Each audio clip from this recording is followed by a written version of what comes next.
Peace, peace, peace. I gotta try to get this video out real quick to you guys. Peace to everybody viewing. I don't know how many people watching so far, but let me just try to get this up.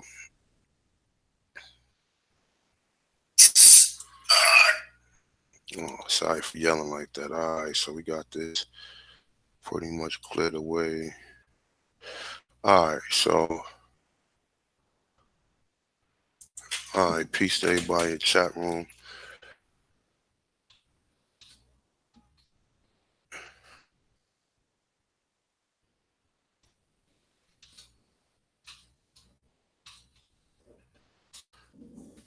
All right, so let's get it, man.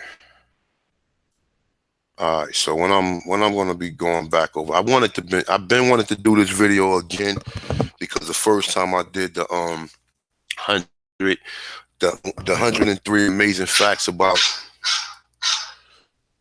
the first time I did the matter of fact, you know what? Hold on for 1 second. I need to answer this real quick. Give me 1 second, y'all. Let me just mute my mic real quick.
Sorry about that, y'all. All right, so yeah, I wanted to get this video out before. I never completed it. I wanted to go through the whole 103 amazing facts. Plus, I also want to touch on this particular novel right here. Well, it's not a novel, but it's a, guess you want to say, historical book. I don't know. This been acting funny. Give me a minute. Let me see.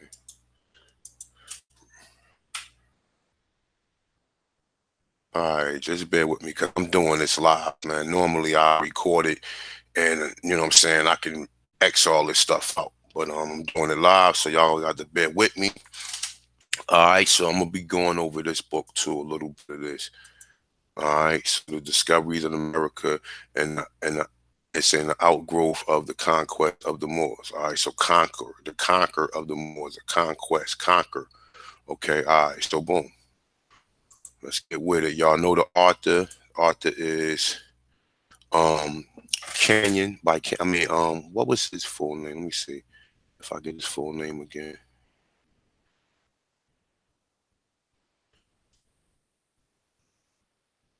His name is P. Canyon. So I already them brothers and said they reached out to him, and he was selling his book for $25. So anybody who interested, and shout out to 43 Drop Radio, man, King Drop, because King Drop made this possible for me to even find the PDF. So always want to give credit to what credit due. Um, Never want you to think that, oh, I'm just some type of perfect researcher. You know, I research other people and I check out other people's videos too. So shout out to that brother, man. All right, so let's try to run through this, man. And just understand that my channel is primarily for teaching purposes. Um, I am not Dr. Seuss. You know what I'm saying? I am not some English professor. I am a brother that's from the concrete jungles of New Jersey or Newark or whatever you want to call it or whatever. And, I still speak some of my Indian slang. I do not speak the kings and queens English properly, nor do I, nor do I try to make that or try to perfect the language in which I was colonized with. So with that being said, let's get it. Let me make sure y'all can hear me though before I start. All right, let me see.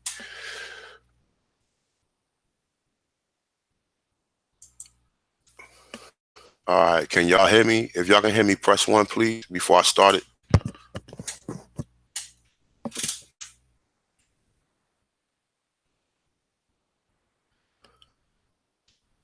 Talking to y'all in the chat room. If you can hear me, press one, please.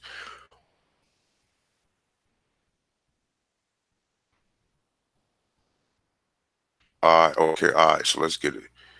All right, so this is the PDF, the 103 facts about the Black Indians. All right, so number one, we're going to try to get through 1 to 50, all right? All right, so Black Indians have lived in Western Hemisphere since the time of immemorial. Number one. Number two, Black Indians was not spawned or created as a result of Africans coming to Western Hemisphere during the transatlantic slave trade, mixing with native people, of the Western Hemisphere region. It's also known as Native American Indians. All right. So number three, Native or indigenous people of the Western Hemisphere, also known as Indians, do not refer to themselves or their ancestors as Indian. We use the word Indian since most people are accustomed to this title. The word Indian, red man, and Native American are European colonized terms, just like Africa and everything goes. Native or indigenous people of the Western Hemisphere refer to themselves by way of tones, vibrations, and expressions. Your spirit said who and what you were. The name given to you was based upon the type of spirit you possess. All right, so this kind of give you guys some, we touched on this already, but we're going to touch on it more in depth. All right, number four, all native or indigenous people of the Western Hemisphere, aka Indians, possess different psychological features. Hair texture, bone structure, and skin tone vary. All right. It's a native or indigenous people of the Western Hemisphere, aka Indians, did not and do not have high cheekbones, slanted eyes, reddish copper skin, or straight black hair. Now, we know that because why do we know that? And I'm just saying, like, I'm going to teach as I go along. You know what I'm saying? As we go along with this, we're going to go back to some of the stuff that we're given. Let me see. Let me reload that because I might need to reload it. All right, we go back here. Smithsonian Institute. Love to use this article as, you know what I'm saying, a reference because a lot of people, all right, it's loading back up. All right, wow, that load up, I'm going to go back and just get finished reading. All right, so it's saying, I'm going to go number 5 again. So all native indigenous people of the Western Hemisphere, aka Indians, did not and do not have high cheekbones, slanted eyes, reddish copper skin, or straight black hair. Okay, all right, what I told you. It say, all right, number 6, all native or indigenous people of the Western Hemisphere did not live in teepees and pablos. All right.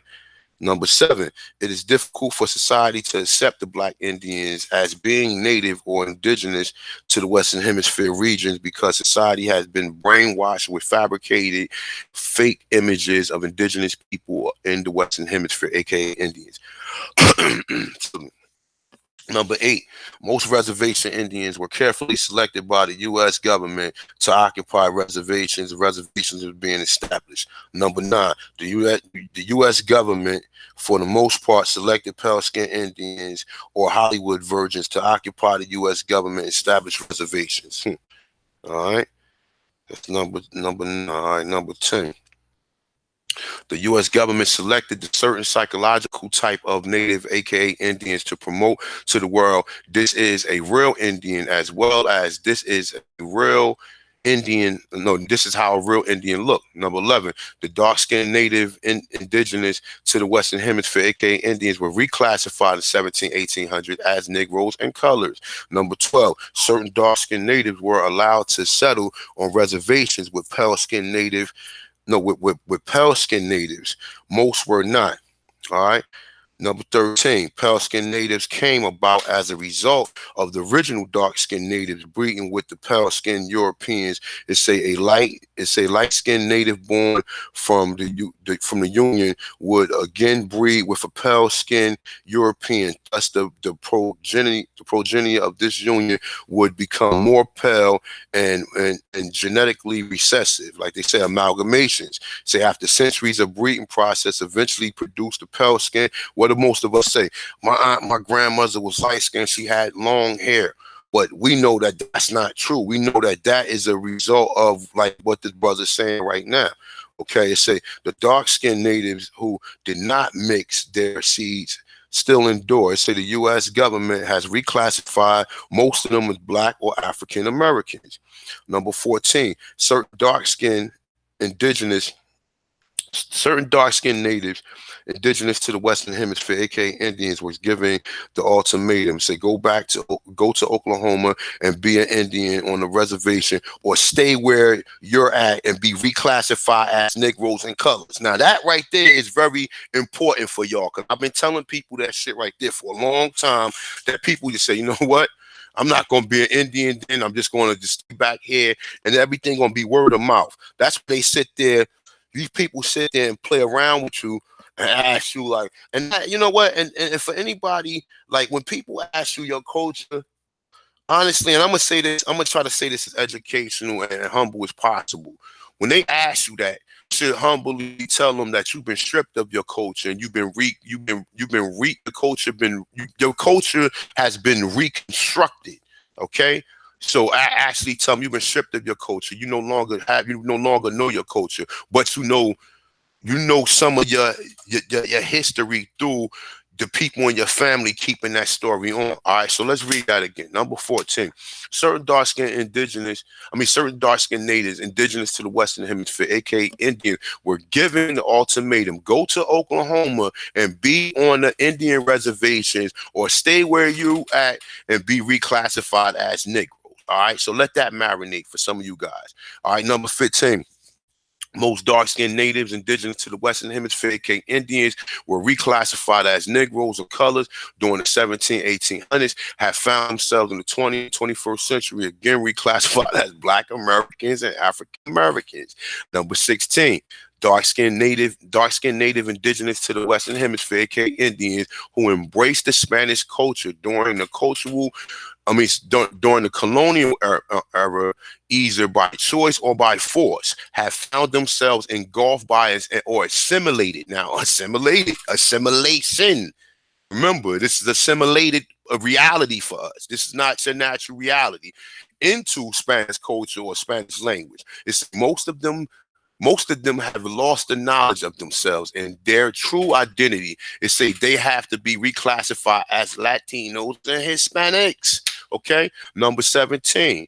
All right, it say all native people of the indigenous people of the Western Hemisphere, aka Indians, spoke different dialect. It say of language synonymous to the Hebrew language. That's why we see these languages in this country that look the way it looks. And remember, if you strip the vowels, you stripped all these crazy vowels that they put in it, a lot of these other words will be forming, or like, you know what I'm saying, they will be the different formulations from AEIOU, and sometimes Y. If I'm saying that correctly, if you people understand me. All right. So number 18. Most early European writers during the 1400s throughout the 1800s, including pale-skinned Jews, all agreed the heathen savage of the Western Hemisphere, aka Indians, throughout the Americas, without a doubt, the descendants of the lost tribes of Israel. Okay. Now, a lot of people be saying that. I kind of concur with that, because I've seen it myself. The delicate tablets that they're in Delaware that date 6,000 years. They said them is 6,000 years old. Okay. And on of them, that's the reason why I put the picture. That's the reason why I put the video up there with what the fuck is this guy from Fox, the one that got oh, it's gonna come to me, man. It's gonna come to me. But he is the one who put that out there. So that kind of tells you, well, they found this in Delaware. Okay. This man, like, he has an afro. And like I said, you have to use your imagination with this, because if you can go all the way to North Africa, which we consider to be Egypt, and find people there and say, oh, these people look just like me. But you have people right here. Right here, the Mayans are black. Obviously, they're black. But then you look at the people now, just like you look at the Indians. You would think that the Indians, like, nah, you're not there, because you're the real Indians. And just like the people who in these regions are not the original people of the regions. So let's keep it moving. Number 20, James Adair, in his book, History of the American Indian, wrote 23 arguments to support his findings that the so-called American Indians were descendants of the lost tribes. All right, you poor Israelites, man, because you guys think y'all was born here from Africa. You don't even know that they was moving us around back and forth. You know what I'm saying? So number 21, Nat Turner, Paul Coe, what's that? Crispic Attucks, Dr. Martin Luther King, Harriet Tubman, Denmark Vesey, Elijah Poole, aka the Honorable Elijah Muhammad. It said among millions of others were indigenous to the Western Hemisphere, aka Indians. Okay. Number 22, the title Black Americans and African Americans are fake, inappropriate European colonized titles to keep indigenous people of the Western Hemisphere, aka Indians, under the spell of ignorance. Number 23, the title Black Americans and African Americans was purposely created to psychological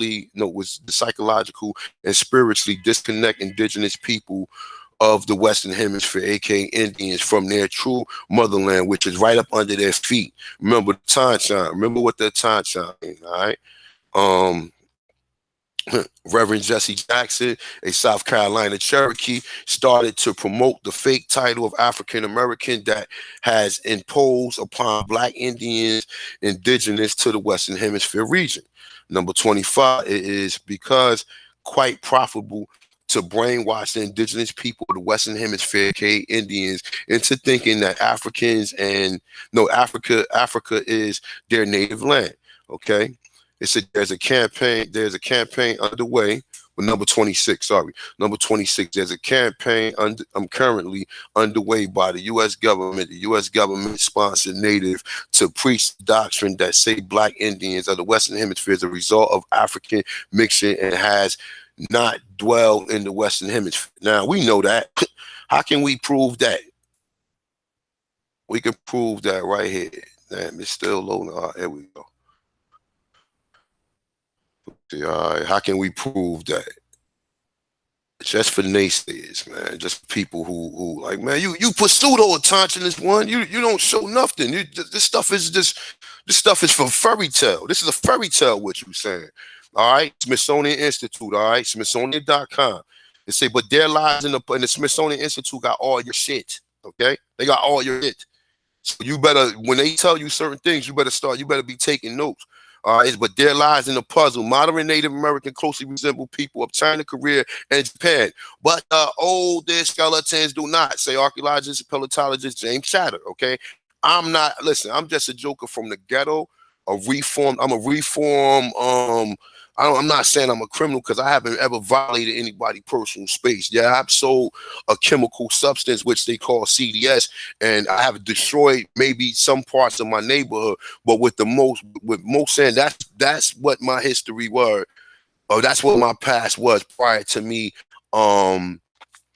How you say reform and reshaping the way I look and reshaping myself as a person, trying to become and trying to enlighten myself on the path of enlightenment to becoming a better Aborigine, a better human being, a better mother. A father. Not mother, a father for my children, a better, just a better human being for the planet. You understand what I'm saying? So I'm not no paleontologist. I did go to school. Like I said, I am somewhat of a scientist. I just use common sense. I didn't go to school for history. I'm not a history major. I'm not none of that. I'm not none of that. All right. So now let's get to it. He said a smaller number of American specimens discovered so far has shorter and has smaller and shorter faces, narrow skulls than later Native Americans. Most closely resemble the modern people of Africa, Australia, and South Pacific Island. All right, so now let me see something. Do I got anything up? I got something. I still got this up from yesterday. Let me see. So, like I said, if you was to see these people right here, who would you say that these people resemble? And this is in Paraguay. This ain't even in North America. Okay, well, who would you say that these people resemble? Africans, Australians, South Pacific Islanders. Let's continue with the presentation. All right, so now I'm gonna read number 26 again for those of you who can't properly comprehend. It say there is a campaign currently underway by the U.S. government and U.S. government-sponsored Native to preach the doctrine that says that Black Indians of the Western Hemisphere is a result of African mixing and has not always dwelled in the Western Hemisphere. Now, listen, they just told you that the people here look like Africans. Now they're gonna take you. Now they covered up the fact that the people here looked at just like Africans to the fact that none of these people was here and bought Africans here. You see how much of a brain fuck that is? You understand what I'm saying? That's the more crazier part trying to explain to anybody because they're looking at you always reference what they learned in school. You've been lied to. All right, let's keep it moving. Number 27. All right, most of the so-called Black Americans and so-called African Americans, when asked if any Native are in their family, it's at least 95% respond yes. In addition to this, most of the so-called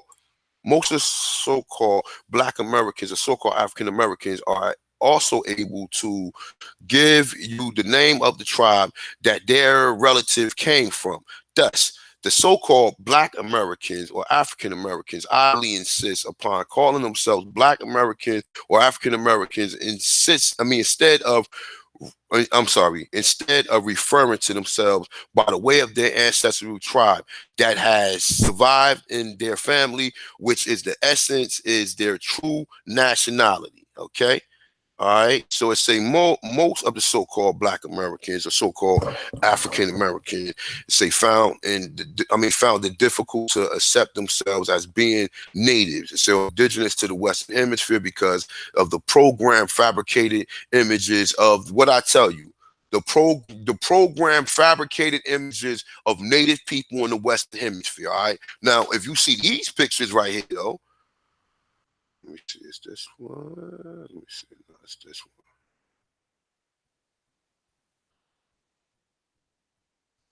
one. No, it's not. Let me see.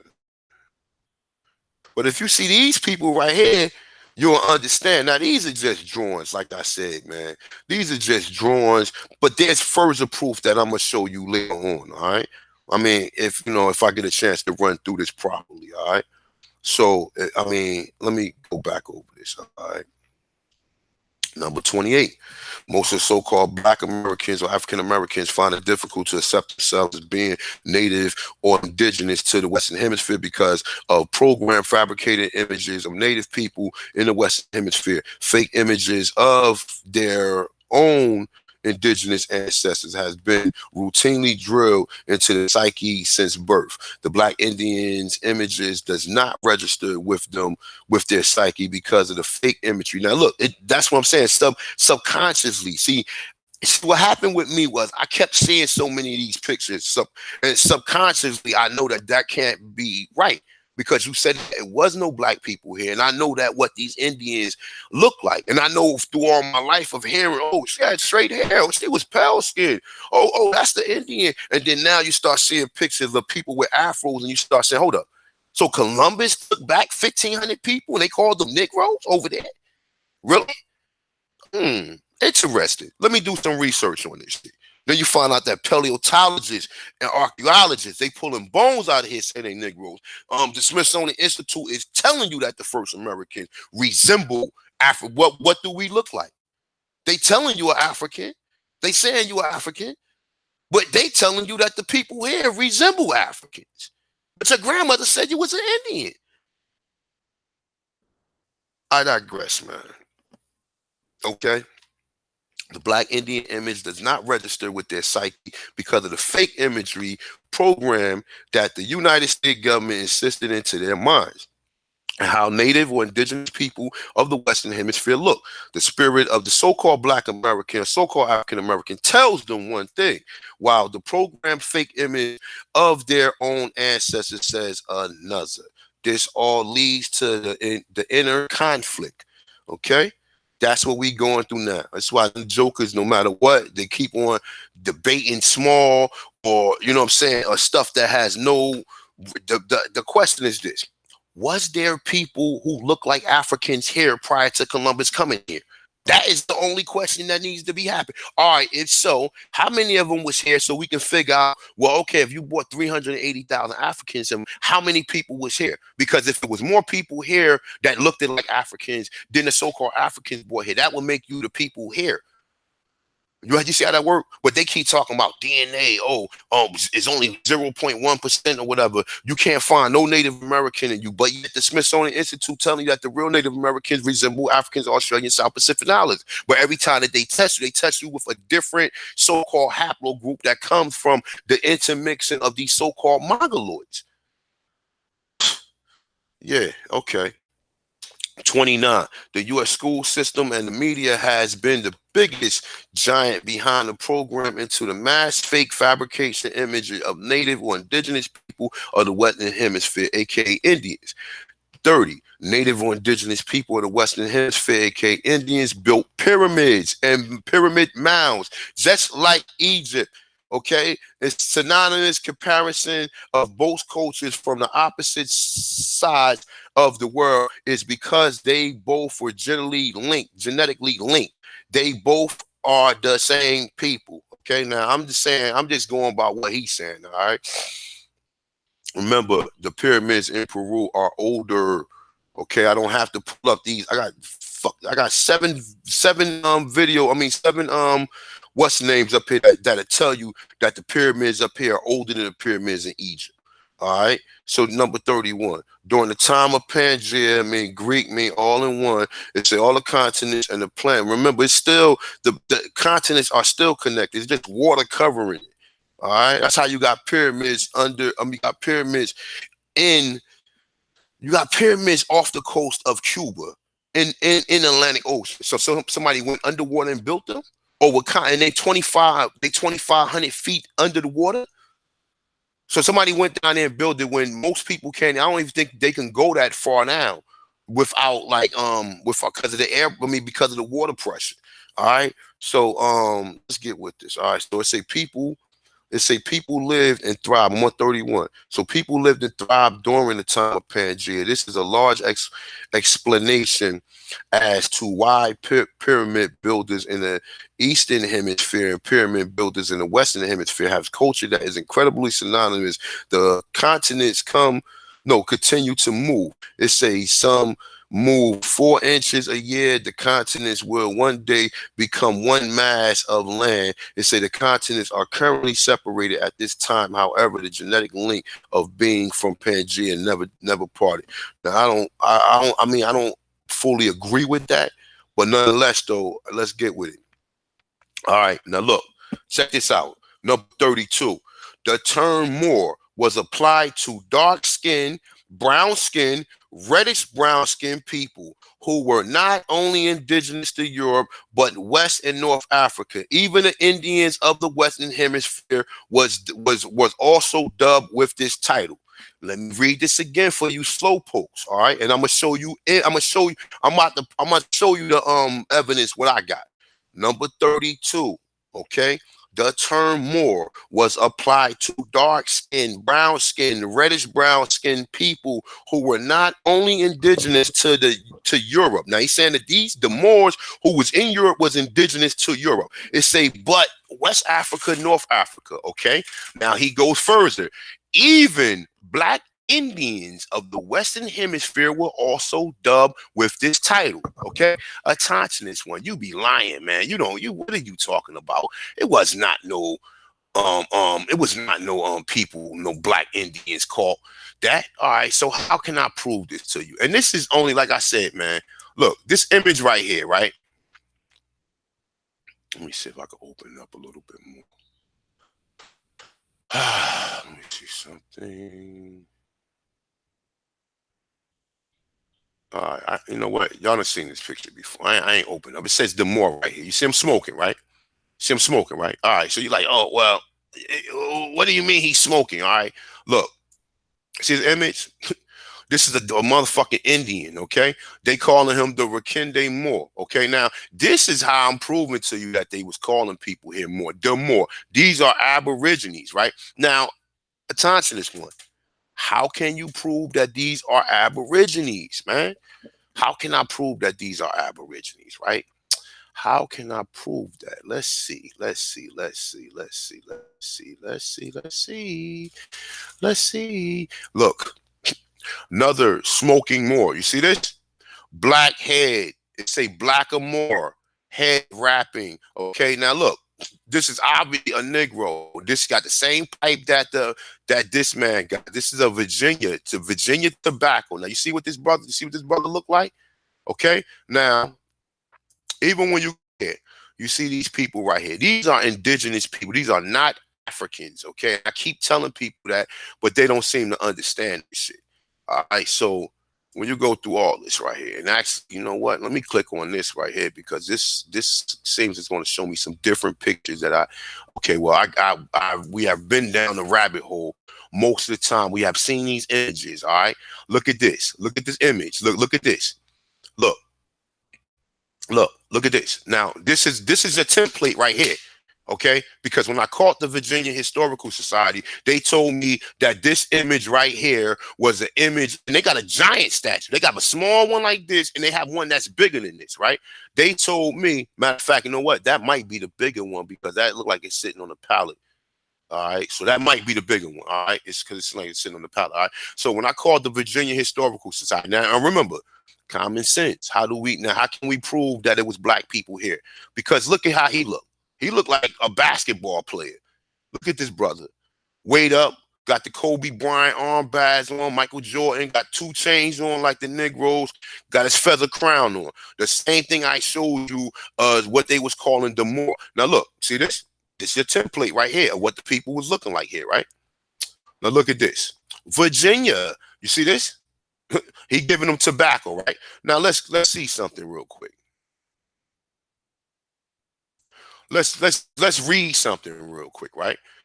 All right, introduction of tobacco into England. Okay, this is a fucking class, y'all. All right, so let me see something. Let me see how many people is in here. All right, this is a class. All right, this is just not no fucking regular live stream. This is a damn class. All right, so definitely treat it like it's a class, man. Shout out to everybody that's in the live stream. All right, so look. Introduction of tobacco into England.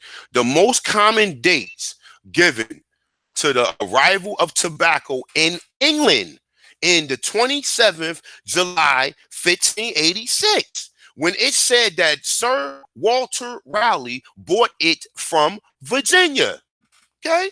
Indeed, one legend tells how Sir Walter Raleigh, a servant, seeing him smoking a pipe for the first time, threw water over him. It's a fearing him to be set on fire.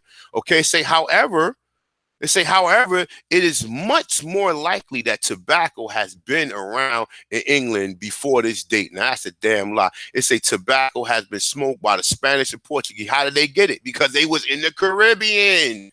Okay?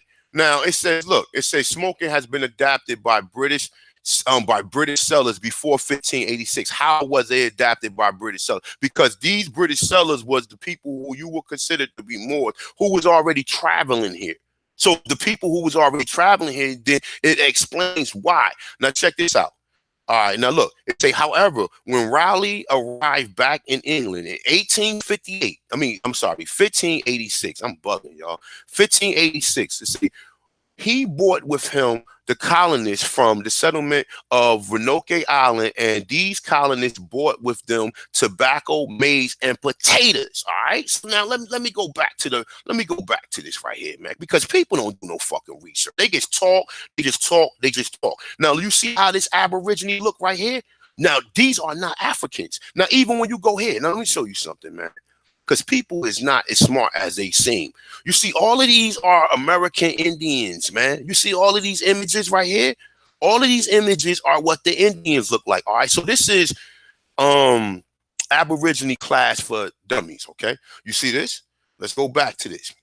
If you call the Virginia Historical Society, you will see this in the museum. But when you call them, they say, "Ho, that's an African American dressed up as an Indian." You see how that work? You see how that work? But guess what?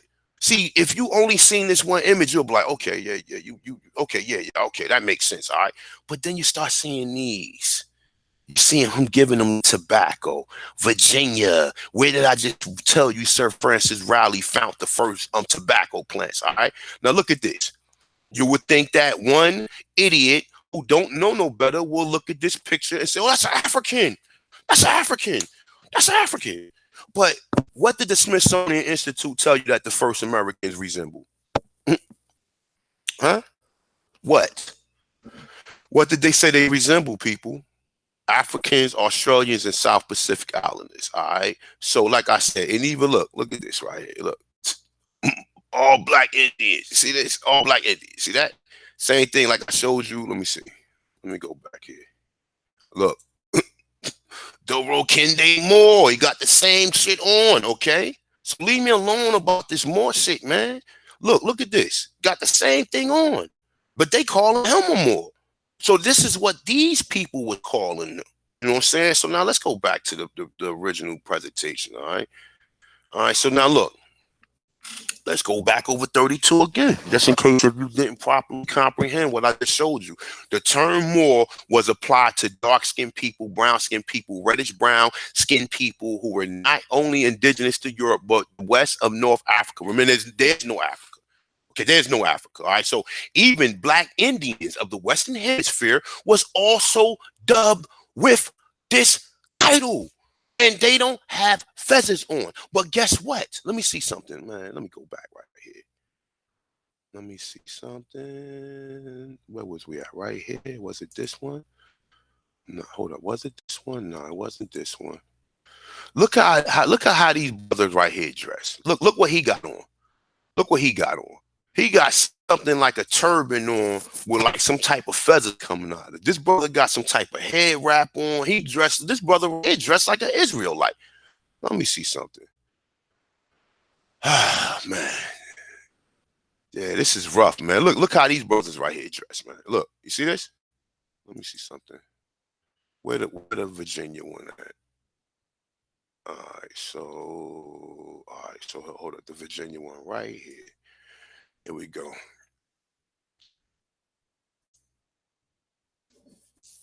Why I like to use this, because people need to see what the image is. You won't understand why the Smithsonian Institute telling you that the people here. Why is it not sending it back to that other website? Let me see if it's going to send me back there. All right, here you go. Yeah, it's going to send me back there. I like to use this one better. All right, so now look. If you go right here, right? Look what he got on. He got a fucking turban on with that same shit like the Duke of Tiz be wearing. Look, I mean, I'm not gonna say the same stuff, but with a pin, it look like it's a pin right here with feathers on it. Look at this right here, okay? Now, if we go further up right here, let's take a look at these people right here, okay? This is clearly in Virginia, okay? None of these people look like none of the Indians that they showing you, okay? If we had to look at these people, we'd say, well, damn, well, who do these people resemble today? What did the Smithsonian Institute say? They resemble Africans, Australians, South Pacific Islanders, all right? Because it has to be programmed into your psyche for you to understand it. All right, so now, all right, so boom. Number 33. Indigenous Black Celtics, Indigenous Black Britons, Indigenous Black Portuguese, Indigenous Black Spaniards, all also known as Moors. They say had a long time knowledge of indigenous people in the Western Hemisphere. These Moors were well informed of the different customs, traditions, and languages of the natives of the Western Hemisphere. Dark-skinned European Moors were used as buffers by pale-skinned Europeans to help colonize the New World. The indigenous black Europeans, aka Moors, not only solicited the New World to the pale-skinned Europeans, but also waged war on the indigenous people of the Western Hemisphere. All right, now I'm putting that out there. All right? So now look, 34, certain black indigenous Europeans, aka Moors, it say that went under such titles as clergymen and European nobles shared a common consciousness with the pale-skinned Europeans. Say that commonly consciousness being that the indigenous people of the Western Hemisphere, aka Indians, was untamed heathens and savages. All right, now we got a piece of that because we read what Verrazano said, also what Vespucci said. All right, number 35. Say both dark-skinned and pale-skinned Europeans were either Celtic Britons or Galak, I don't know how to pronounce that. It say, or what have you who were fleeing religious persecution in Europe and were struggling to preserve ancient traditions, customs, dubbed pagan ways. The pagan way. It say upon arrival to the New World, it say ran a custom of black Indian nations indigenous to Western Hemisphere soil. It say who still held on to it say to and were practicing traditional spirituality. Sorry about that. Say both cultures were different, however, both were able to relate to each other gods. Black Indian nations and different clans native to Europe both shared a common spirituality that centered around the forces of nature and honoring the ancient spirits. All right, so self-explanatory. Certain Moors, as we already said, help navigate Christopher Columbus' voyage to the New World. He wasn't lost. He knew exactly where he was going simply because of who was on the boat with him. 37. The U.S. Constitution government is plagiarizing copy of Black Indian government system, the Iroquois nations. All right. Number 38. It say the founding fathers did not find anything. It say they went to the Black Indians of the Iroquois nation. That's why I'm telling you, you gotta start looking up the Iroquois and the Algonquin. I see nobody doing research on that. You know what I'm saying? Everybody kind of like doing the same research on everything. If somebody got, I'm going to eventually do the shit. I'm putting it out there. I'm still going to do it, whether somebody do it or not. But it need to be explained in depth. It need to be explained in depth because this is where you're going to learn some of your cultures from Iroquois and the Algonquin nation. All right? So it say seeking assistance to break away from their chief back in England, King George III. It say the Iroquois nation the Iroquois nation taught themselves system and government. The only part that the so-called founding fathers left out was the matriarch. It's a Black Indian woman ruled the Iroquois nation. All right. All right, so now that's the reason why you see in that picture of America, you see them Europeans holding up that black queen with the dreadlocks or whatever. You know what I'm saying? Number 39. Most Black Indians of the Western Hemisphere found themselves seduced by European lifestyle and customs and traditions. Let me read that again. Brother Polite, well, he ain't no indigenous person, but you already know. You know, people follow that lifestyle, Sarnetta, you know what I'm saying, and live amongst their means to try to be like Europeans. Oh, I should have me something nice, or I should have a Benz, or whatever. But you preaching that black power, or you trying to help people. If you trying to help people, just like these fucking pastors and these jokers that's on the that in these churches or whatever, why do you need a $60 million jet? Do you know how many people you can help alone with $60 million? As opposed to you flying to Ark and just fly around the world and indoctrinate more people, because that's all it's about, just getting more followers. Just like this fucking YouTube shit, just like fucking Facebook, just like Instagram. That's all this shit is. Now you got followers. You got people who follow you religiously, and you ain't got nothing to fucking offer nobody. Only thing you got to offer is the same lower self shit as everybody else got to offer. I can watch Pornhub or one of these porn sites and get the same type of understanding as an Instagram model. Yeah, you beautiful, but we already know what happens. Sex sells. We lowers the lower nature. That's all it's about, is promoting that lower nature. That's why when you see the LGBT flag, the red is pointed up. When you see Roy G. Biv, the red is pointed down. The lower self is the chakram, is the sacrum. That's your basically your pubic or your genital areas. That's where the sacrum is located. So why is it pointed up on the LGBT flag? You do some research and check that shit out. We ain't even talking about that. All right, so now 39 again, just in case if you don't understand what the little tirade on the rant was about. Most black Indians of the Western Hemisphere found themselves seduced by European lifestyle, customs, and traditions, you niggas. And the same thing niggas do now. Oh, I gotta have this BMW that costs 150,000 just to show people, man. If you ain't got one of these, you broke. If you ain't got Gucci on your feet, you broke. If you ain't got, you could have some damn sketches on and be coming through a straight light beam. But these niggas will have you believe something else and have you go spend money you don't have. What is the difference from them and these clown rappers? And you got knowledge yourself. You know the science from 0 to 9. You know the science, and you still out here promoting these negative lifestyles. You understand what I'm saying? And this is where it come from. Number 39. Most black Indians of the Western Hemisphere found themselves seduced by European lifestyles and customs and traditions. Number 40. The American Revolution War broke out. Black Indians found themselves fighting against their own kinsmen. Some black Indian nations sided with the British, while other black Indian nations sided with colonial rebels, aka Americans. Okay, read that one more time. Matter of fact, hold tight. Let me grab some water real quick.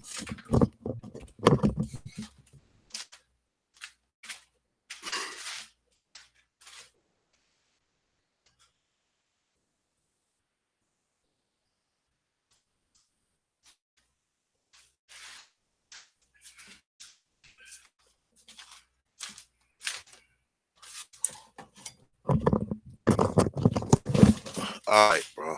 God is back. All right, so look, let me see something real quick before we go back in there. All right, what we got? 129 in the building. Shout out to all the Aborigines, man.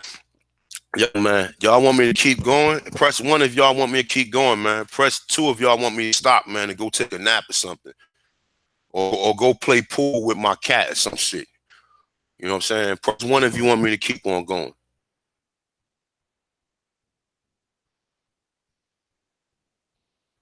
I guess y'all don't want me to keep on going. I'm talking to y'all in the chat room. Shout out to everybody in the chat room, man. All right, okay, all right. Let's keep it moving there. Yo, shout out, man. I love y'all people, man. Real talk, man. Y'all the energy that keeps this shit moving, yo. All right, because I would have been stopped. People would have been like, man, I don't like the way you read it. You sound like you can't. You sound like you illiterate. I probably would have been stopped. But because a lot of people gave me a lot of inspiration, it kept me going. And like real talk, I probably would have been stopped.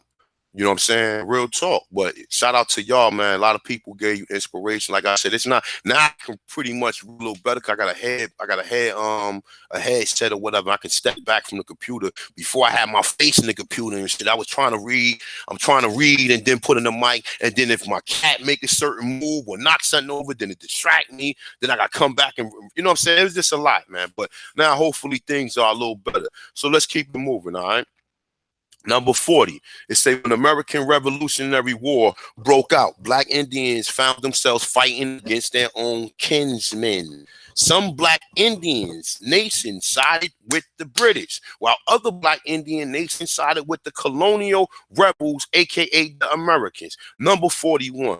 After Black Indian Nation helped to set up the colonial government, it's in addition to no, it's in addition to help to sponsor the military support for the new colonial government, Black Indian nations continue to fight and war amongst themselves. It say as they did before and after the Europeans stepped foot upon the Western Hemisphere shores. Okay, so Black lives didn't matter before these Europeans came here.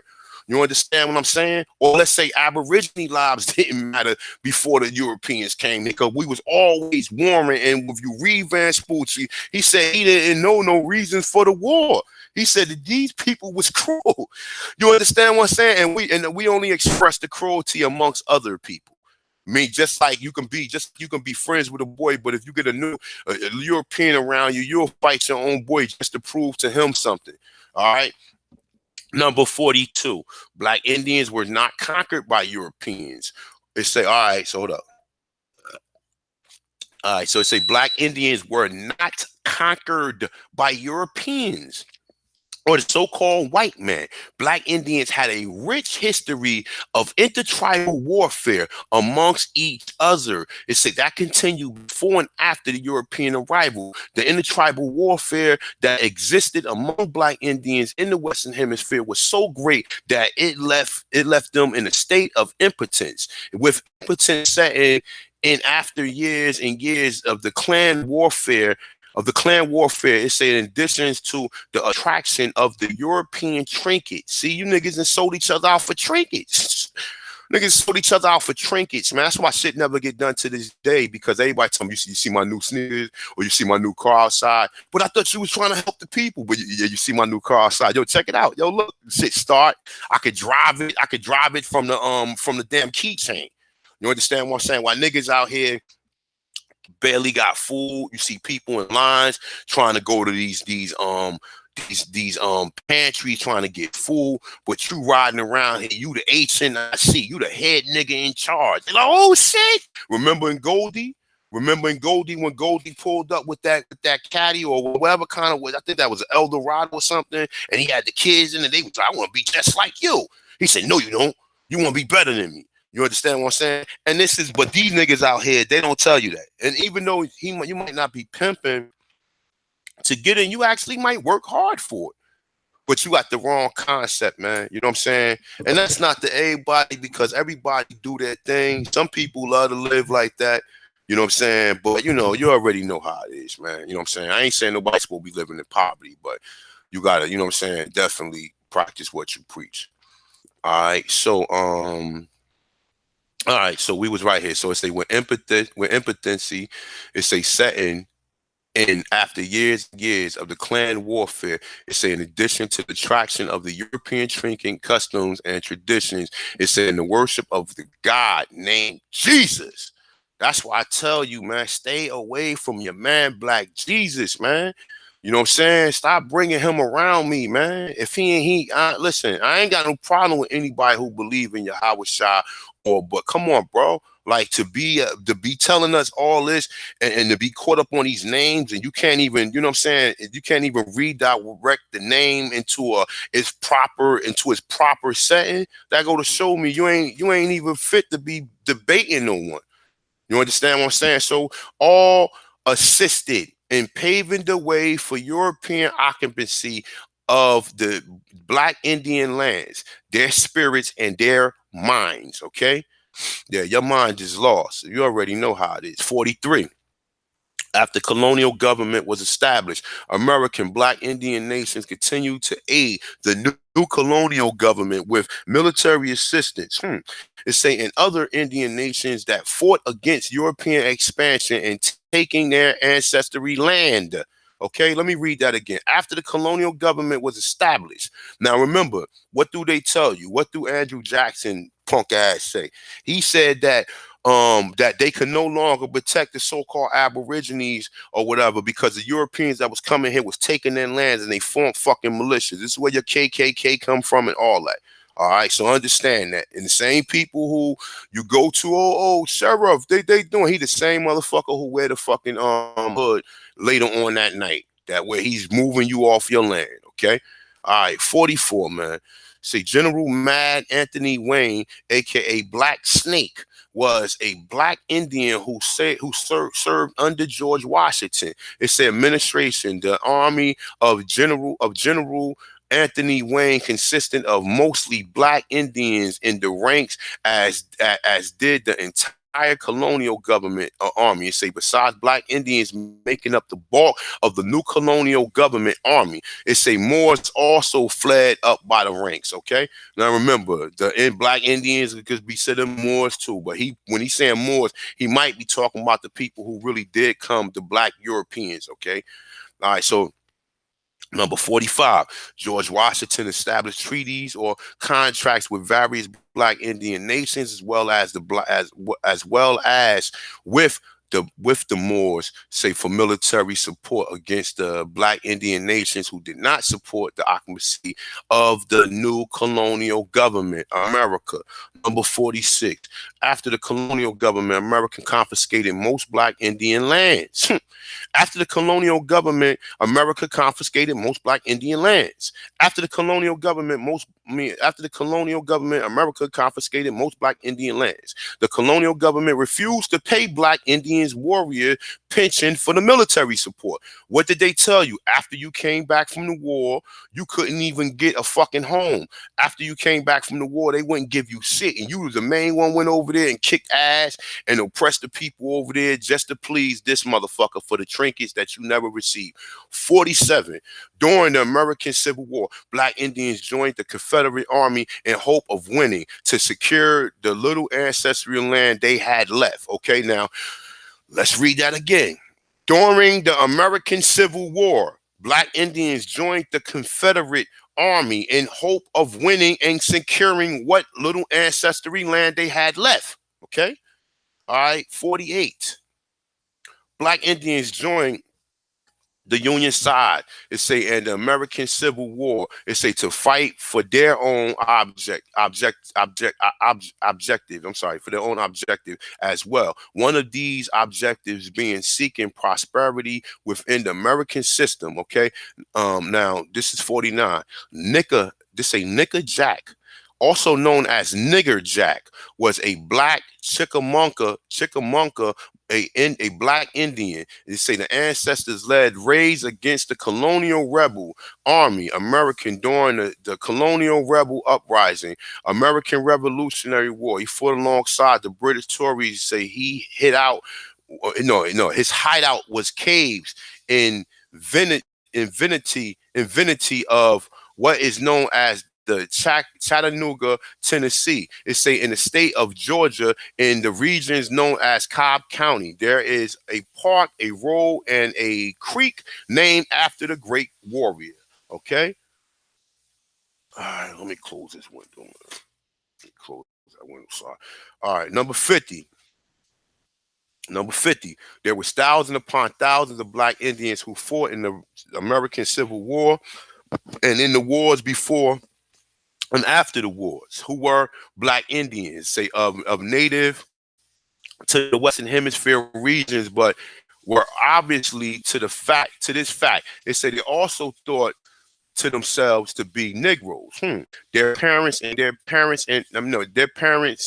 parents who had lost the knowledge of themselves, tribally identity. Now, that's why I tell you, when these niggas clown on you, what language do you know? That's like a smack in the face, man, because they know damn well. That's the same way if you ask them, the same way you don't know your culture here, the same way they don't know their code. They're supposedly fake culture over there in Africa. They don't know nothing. You've been taught some new Africa shit.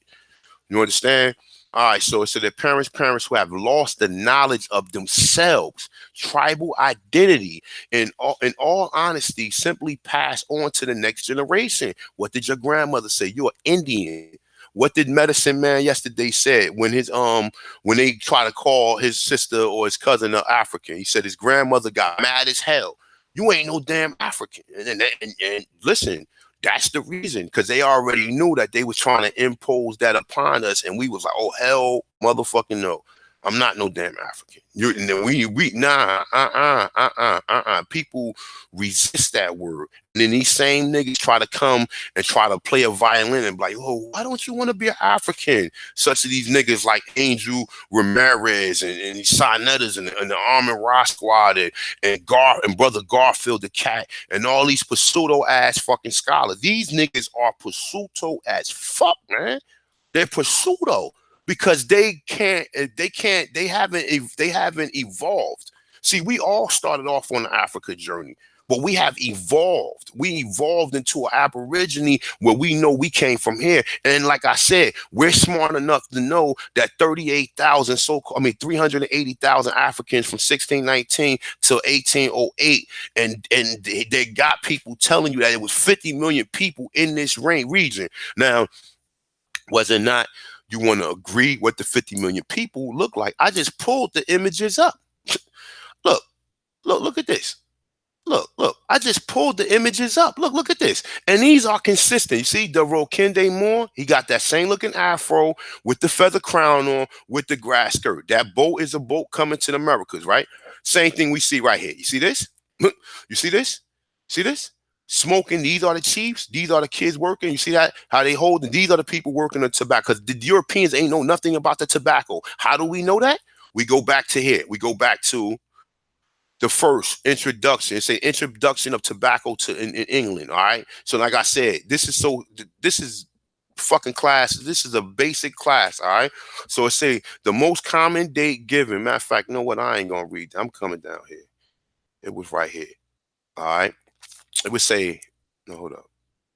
All right, no, all right, right here. It say, however, when Raleigh arrived back in England in 1586, he brought with him colonists from the settlements of the Roanoke Island. It's saying these colonists brought with them tobacco, maize, and potatoes. Now, who do you think them people was? Who did you think? Look at this. Who do you think these people was? Look. Negroes. These are not Africans, okay? And then, like I said, you show one of these pictures, the brother, oh, they like, man, that's African. And he's from Virginia area, Baltimore area. Okay, same people. You see this? All around. See this? See this? Same looking people. See how that works? See? Let's go further into it. Like I said, same people, all right? Now, you'll be a fool. You'll be a fool to believe that these, just like this picture right here. Look. People in the back right there are Aborigines. These are not Africans, okay? And don't let no one tell you that they're Africans, all right? These are not Africans, all right? All right? So let me see something. Let me see. All right, you know what? Let's just get back to the main topic at hand, all right? So, all right, so it's their parents, this number 50, y'all. Their parents who have lost the knowledge and tribal identity, in all honesty, simply pass on the next generation. Now, passed on what to the next generation? I'm an Indian. I'm Cherokee. Oh, and then you ask people today, oh, yeah, my grandmother said she was Indian. So what are you? Oh, I'm African. Who told you that? Oh, that's a fact, right? No, how is it a fact? Who told you that? Who put together that story and told you that? And this is what people, when you talk to people, they lost. So your grandmother was an Indian, but you're African? Huh? That's when Homie the Clown comes out with the sock and just start clunking people like, you fool. Your grandmother said you was an Indian. Why would you deport yourself? Okay? All right. So it says, who have lost the knowledge of their tribal identities, in all honesty, simply passed it on to the next generation. The colonized title of Negro to their children. So they passed on the title and made you property. A fucking Negro is property, man. A Negro is not no one was named that. No one in history was, this is a term that they applied to you as some type of property, or some type of worker or something. Just like right now, a labor or laborer. Was a term probably for Negro, but applied to the people, the dark-skinned people who they found here. But remember, Negro means dark, black, or brown. It don't just mean black; it means brown too. Okay. It say thus the unbroken chains of ignorance continue to survive. We're gonna keep moving, y'all, until I get tired, man. Fuck it. 51. Most black Indians, most Buffalo soldiers were black Indians dispatched by the U.S. Army. Remember how he was saying most of you fucking sellouts joined the army and hope to get the fire sticks from them so you can oppress your enemies, who was the other Aborigines, okay? So that's why I tell you niggas who make 50 videos about the Moors ain't the problem. The Moors is the same person next to you as a Moor. because it ain't nothing but a descriptive term. When people try to sit there and tell you, "Oh, true," listen, look, let me tell you something. Let me show you, idiot, something. Let me see. Let me go back up. Let me see. Let's go back up. You know what? I really don't want to lose this part right here. Let me see if I go back. I really ain't want to lose that right there, man, because I like that them images right here. So see this? Do he have a fez on? Hmm?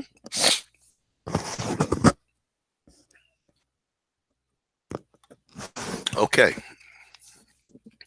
Do he have a fez on? No, he got the same thing on the other Aborigines have on.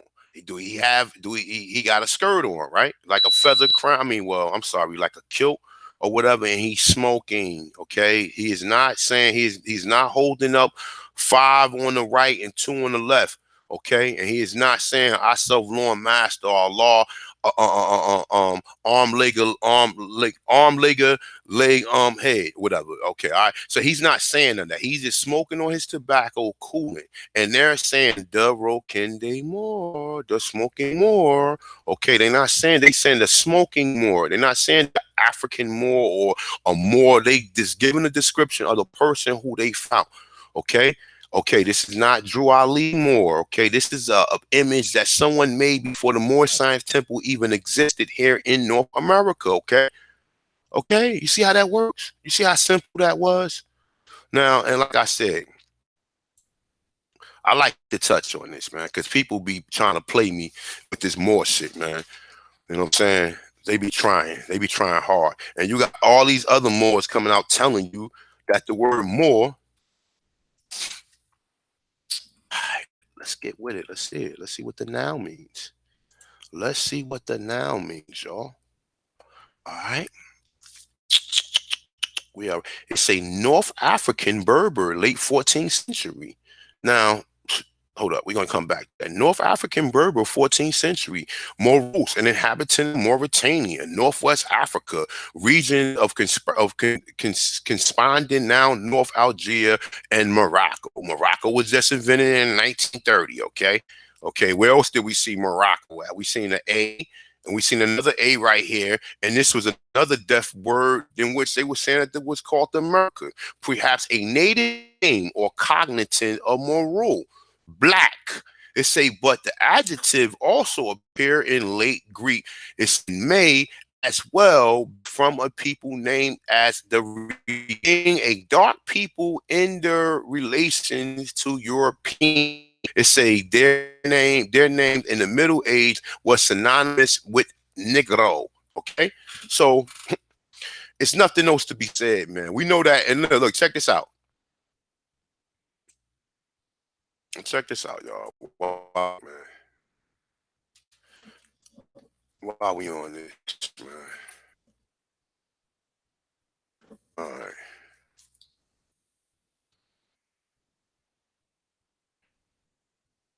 I'm gonna say since you're African, let's look it up. For the 120th time this month, we didn't did this shit. Man. We still gotta show people. All right, so here we go right here.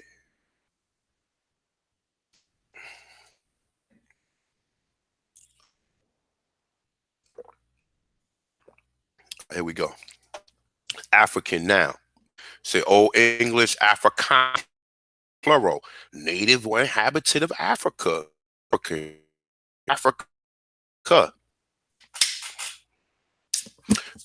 You see, use of white residents of Africa 15. Use of black residents from the U.S. from 18th century, when it especially meant one brought from Africa and sometimes contrasted to native-born Negroes. Also adjective by 1560 pertaining to Africa or Africans. Okay, now it says English had an Afrocentric, Afro something. It say from 1720 as pertaining to Black American. Why they keep making that destination pertaining to Black American? Because the motherfucking people who are in that region right there has a tribe and has a territory, just like you say, oh, this is the Cherokee territory, this is Choctaw territory, or Aniawanya, or the Powhatans, or whatever these tribes was, the same way that they roll over there in that continent. Okay, now it's showing you right here what it says, and it's not even giving you the earliest date. The earliest date is saying 1560 right here. Okay, it ain't saying, well, from something BC or from later BC. No, it's saying from 15. This is the latest that it's showing you, 1560 right here. Okay, you see this? 1560. Okay, and you see who was applied to? White residents of Africa, 1815. Use of black residents of the U.S. from 18th century. All right, let's keep it moving, man. All right, so number 51 again. We're gonna go back over this one. All right, so it said most Buffalo soldiers were black Indians dispatched by the U.S. Army to assist in colonizing and confiscating the other black Indian land. The other black Indian land west of the Mississippi River. Now remember, once they got after Lois Clark, after they moved around, we already know that they started going in, burning, killing the buffaloes. All right, so to confiscate the other black Indian land west of the Mississippi River, reservation natives who don't know the true history and who are also brainwashed by images feel that the Buffalo soldiers, who are mistakenly ill classified as African American, helped the paleface drive them off their lands and onto the reservations. This last aspect of everything, however, is true. It say, in addition to this, one must keep in mind that most reservation natives are hybrid descendants of the true indigenous seed. And that's what it is, bro. The real Indians is living in the ghetto. Okay, the real Indians, the 13 colony Indians, like the Sister Phoenix Moon, like to refer to them, the first people that they found, these people right here. See this person right here? Whoever this person was, or whoever you refer to this person as, if he is still around, his ancestors are still around to this day, his ancestors is a damn African American, man. You know what I'm saying? And that's just, and same thing with these people. They found these people in Virginia. See, these are not Africans, okay? They're not Africans. And if you keep saying they're Africans, you're only gonna make yourself sound stupider. You see this brother right here, Virginia. You see this? Feather crown, feather crown, kilt on. Okay, we already know. And this is, like I said, these are the templates what you need to be using to show people, because these people don't understand. And then unking them, like I said, that it's not even really worth talking to these idiots, because that's exactly what they are at this point in time.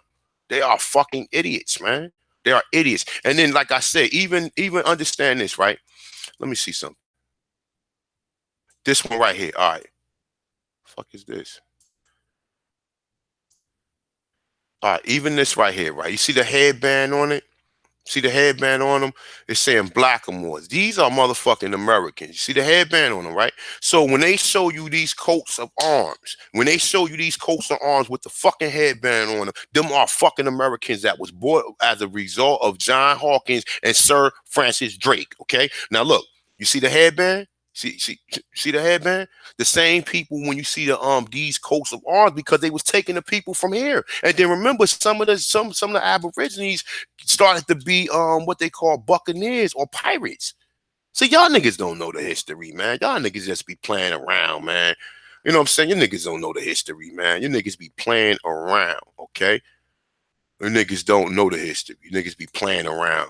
Straight the fuck up, man. Let's see something, man.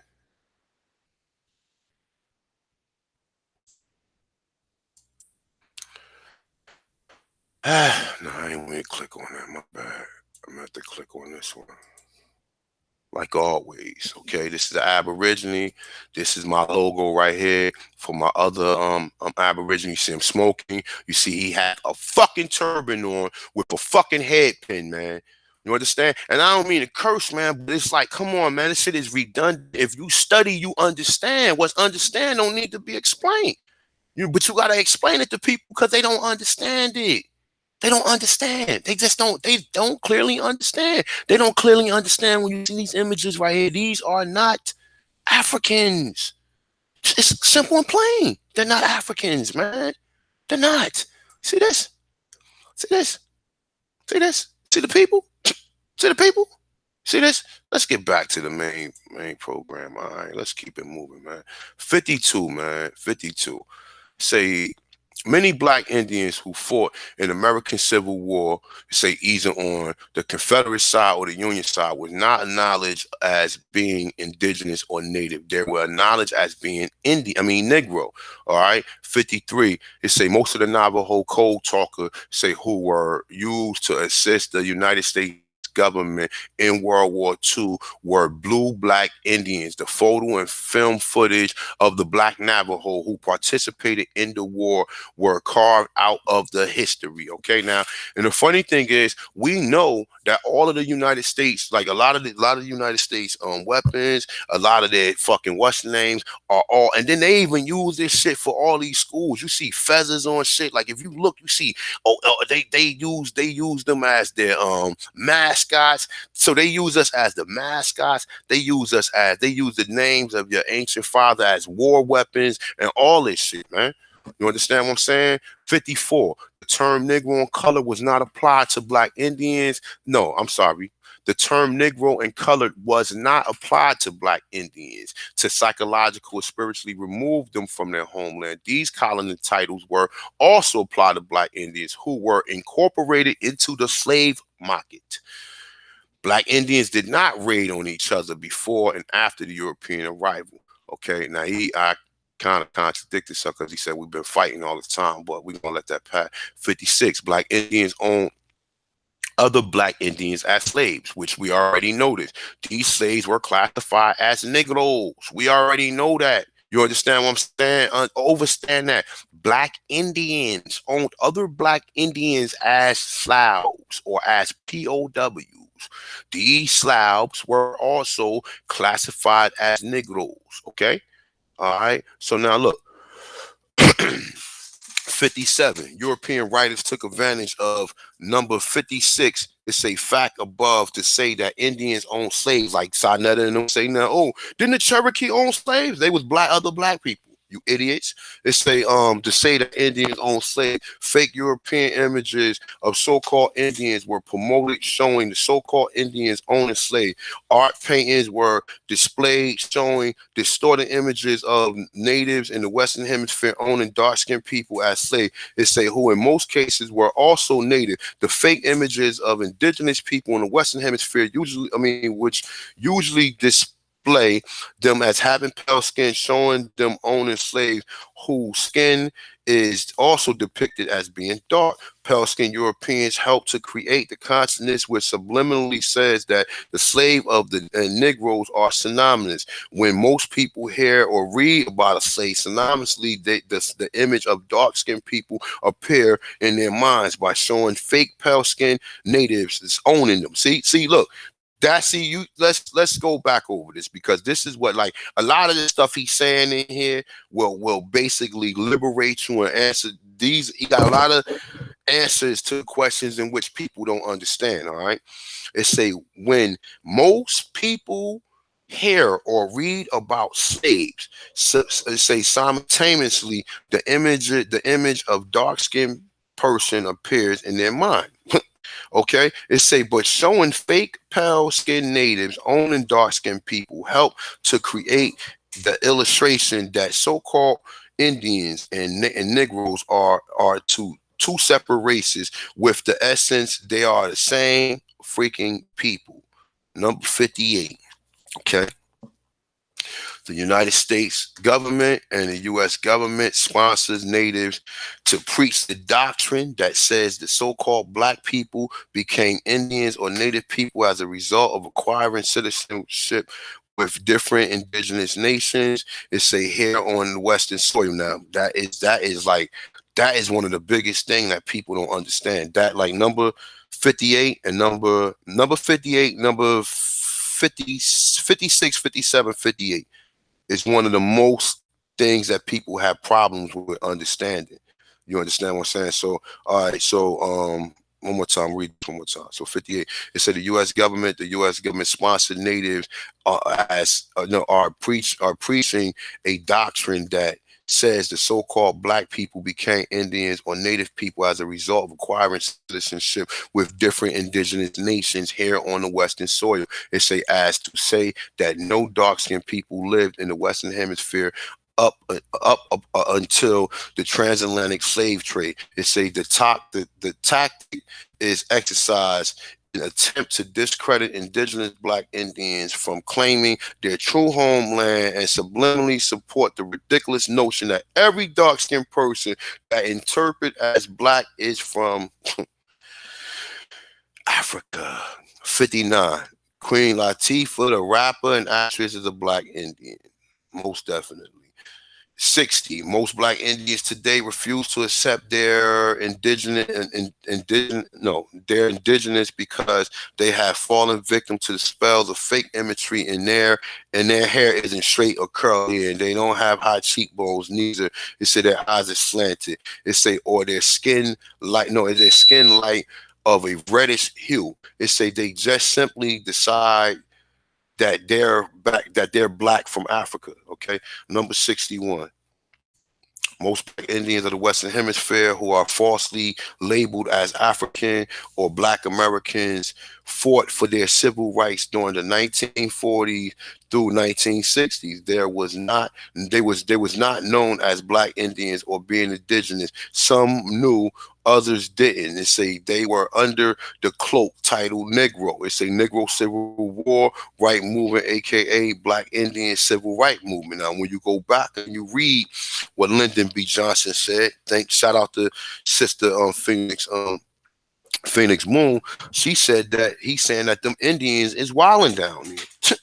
He's saying that the Indians is wilding down. So what did he tell you? Okay, 62. Most interstate highways and roadways in what is known as the United States used to be at one time Black Indian trails and pathways. This lead to other Black Indian towns and Black Indian sites. The path were widening and laced with concrete and renamed interstate highways by the Pell ones. Number 63. Most cities and towns today in what is known as the United States of America sit on top of Black Indian sites and towns were there first. You already know. It's a lot of towns where I'm at that the Aborigine names already. And for people who on the chat might be from North New Jersey, you know Waquay, the Waquay section or whatever. We also know like Parsippany, Piscataway, Matawan or whatever, you know what I'm saying? So forth, so many towns or whatever, they just changed it and added their little spin to it, all right? So where was we at? All right, so number 64, it says in most cities and towns in what is known as the United States of America, it said there remain hundreds and thousands of Black Indians buried under concrete. It said as a result of casualty of war. Okay, number 65. St. Louis, Missouri used to be Black Indian city called Cahokia. It said at one time the largest city north of Mexico and at one time one of the largest cities in the world, outranking most cities in Europe. All right. So number 66.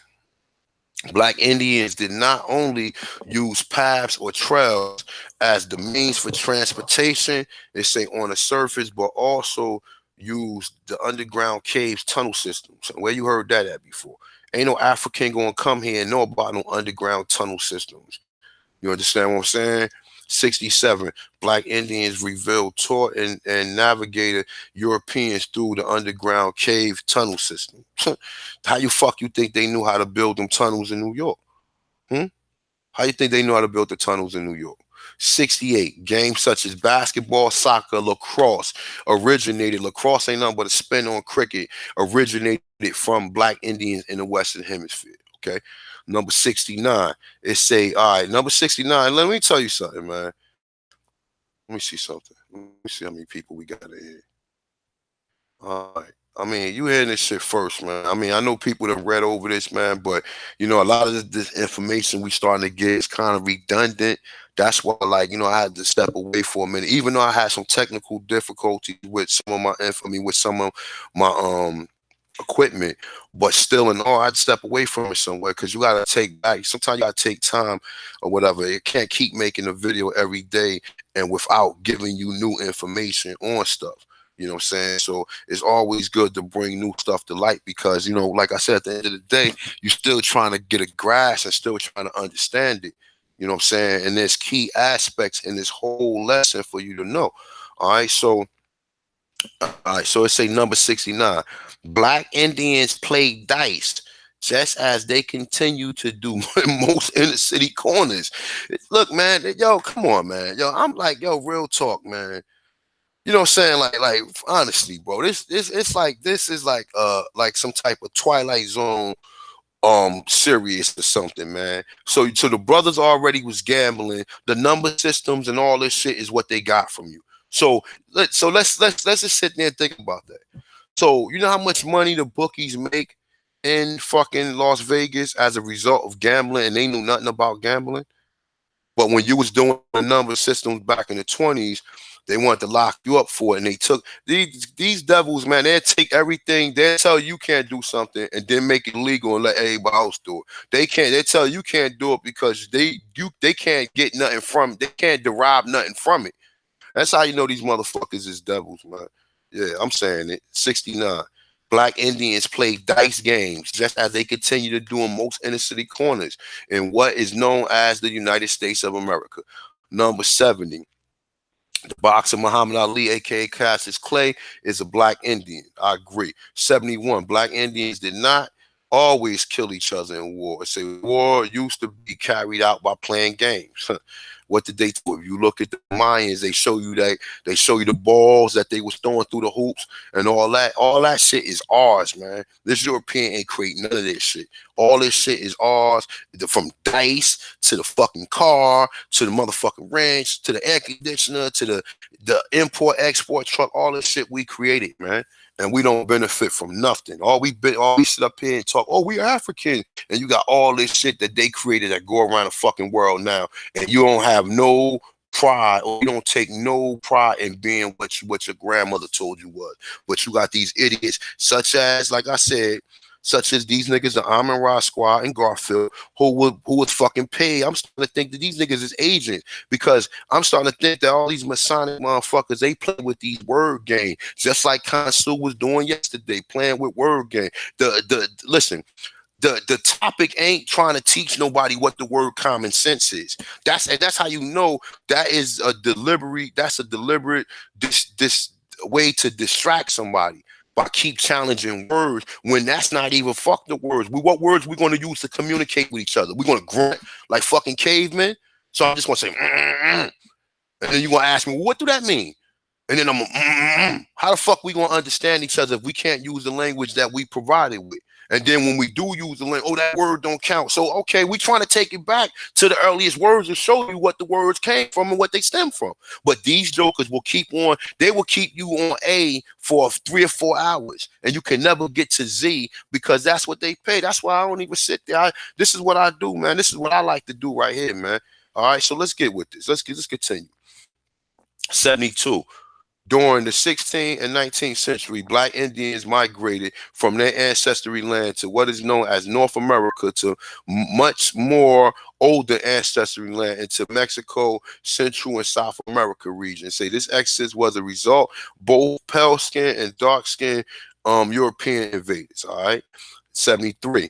Most black Indian chiefs were put on annual salaries by different European nations throughout the 16th, 17th, 18th centuries. European nations such as France, Britain, Spain, Portugal, and Dutch Netherlands paid black Indian chiefs of the Western Hemisphere a salary for their support in the slave market. Now, he ain't saying fucking Moors. He's saying your own people.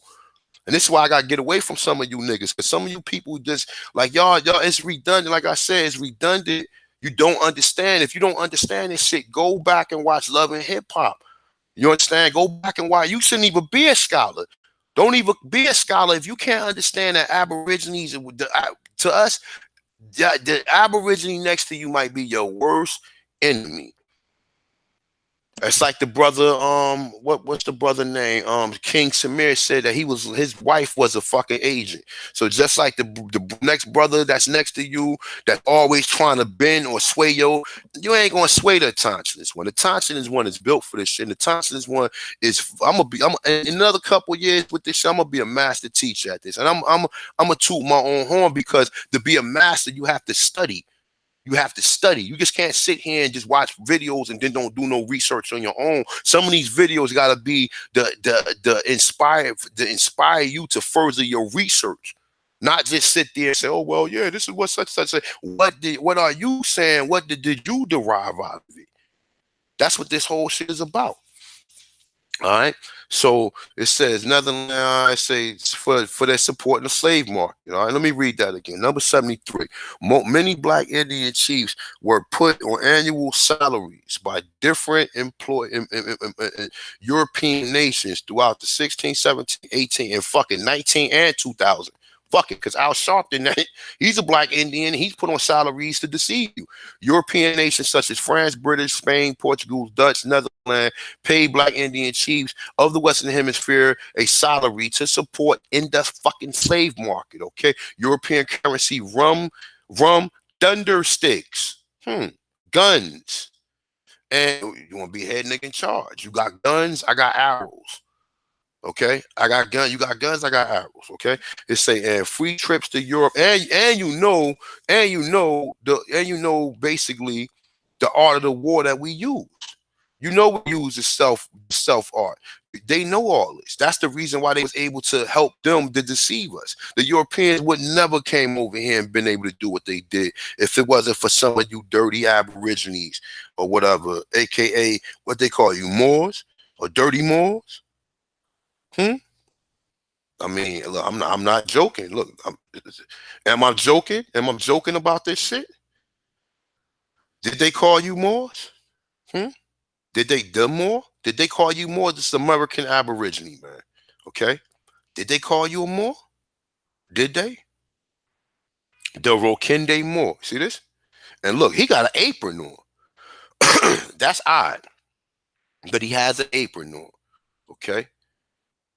So it's funny, man. I love this shit, man, because this shit is funny as hell, man. Right here. The Wakende Moore, dressed like an Indian. He don't look nothing like no Drew Ali. He ain't got no fez on with no tassel. He ain't got none of this. He ain't got no pins on. He looked just like the person he looked like the person next to me. So how am I supposed to tell him different? They calling him a Moor too. That's what I'm trying to tell y'all, man. These niggas is not scholars, man. These niggas just be talking, bro. They just be fucking talking. They have no science of understanding none of this stuff, man. They just talk, watch other people's videos, and they just start, you can pull up a screen recorder and just start making your own videos. Start teaching people from there, which that's not right and exact, man. Okay, number 74, man. And like I said, man, real talk. I mean, look, a lot of this information becoming redundant because niggas is not going further with it, okay? Now, I'm telling you a lot of this shit because people be trying to leave the God out of the equation of when it comes to this Aborigine shit. I don't have to keep teaching on no historical records. We showed you the damn census, and we showed you what the Smithsonian Institute identified the people as here, okay? I don't have to go and read, the history. Okay, I'm doing my own ancestry. I'm going to find that then. But for now, we need to find what the real evidence of what the Aborigines or people looked like that was here. So you have to pull up and derive all this information through pictures, through archaeologists, through scientists, and everything. All right? So, like I said, right here. The most common date given for the arrival of tobacco. You niggas ain't no tobacco or potato. Most niggas tell you that the Irish had fucking potatoes, but they're telling you that they ain't know nothing about no potatoes or tobacco until the English came here to motherfucking to Virginia. And this is the reason why. And like I said, and like it makes sense. This is the reason why you see this. This is a fucking Indian, but they're calling him a Moor. Okay, they calling him a Moor. Okay, so I mean, I'm digress. Let's keep it moving, man. Number 74. Did I read 74? Well, if I did, let's read it again. Let me see some. Hold on. All right, yeah, okay, all right, here we go. All right. Many black Indian chiefs. Did I read this one? All right, fuck, I'm gonna read it again. Many black Indian chiefs were also put on European salaries, provided military support for various European nations. Annual salaries were established depending on who you signed treaties with or aligned yourself with. Okay. Number 75. Okay. I'm going to try to finish the whole thing out, man. Number 75. Many black Indian warriors, both female and males, became hired privateers, pirates. Holy shit. We already know that, man. You know, it's just like we know the word conquest means conquer. Okay, number 75 again. Many black Indian warriors, both females, that's women too, that work in a lot of these places, that when you go there, they give you a hard time, but the European go and you get out of there smooth and easy. You run up, you go into one of these public places and you got to talk to one of these Aborigines, man. You ain't gonna never get nothing done. You have to go through one of these Europeans and hope to get through, because they be the main one fighting you. They be like, oh no, I never heard of that before. They be the main one because they're so programmed. They're so programmed into the system. They're so programmed into the system. And like they say, I'm just doing my job. Well, you need to be fucking fired.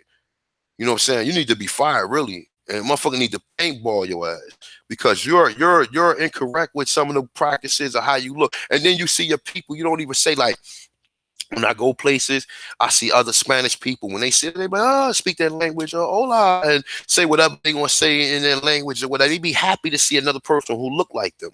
When one of us come, the ladies be seem like they ain't want to come to work that day and give you the hardest time ever. So number 75, let's go. Many black Indian warriors, both females and males. We got the males too. You got male officers who will sit there and try to fucking put on a show to please this European. The European is the one telling, excuse me, the European is the one telling the Aborigine, man, yo, you going too far, man. And you know what I'm saying? He's the one telling the Aborigines, like, yo, man, you need to stop. You're going too far. And that's how it is. Okay. So one more time, number 75, many black Indian warriors, both females and males, became hired privateers. Privateers. That means that you're no longer you're no longer together with the tribe. You're basically a private entity. And like now, it's, oh, I got to do best for my family. It's not as a whole of so-called black people. It's like, I got to do best for my family. And that's how it is. You know what I'm saying? So pirate is say for various European nations during the 15th through the 18th century, known as warriors of the of the water. Look that up. Warriors of the water. You put in quotation, or thugs on the water. Let me read this shit again, man. Many black Indian warriors, both females and males, became hired privateers or pirates for various European nations during the 15th to 18th century, known as the warriors on water. Okay? It say, or thugs on water. Man, I don't know why the fuck this nigga making all this noise right now, man. I'm about to throw some water on his ass. Sorry about that, y'all. Hopefully this will pass. That little noise in the background pass. All right, say these black Indian warriors were paid salaries to harass, rob, shake down cargo ships for various European nations, depending on who they contracted with. Okay, so now you niggas contract with these people, and you basically cross your own people. You understand? You do it consciously and you do it subconsciously. This, of course, also depending on which European nation then they form treaties with. All right, look, let me just take a little break real quick. Let me see if y'all still with me or am I boring y'all. All right, because I'm gonna get the video out whether or not I'm boring y'all or not. All right, y'all still with me, man? Press 1, man, if y'all still with me, please.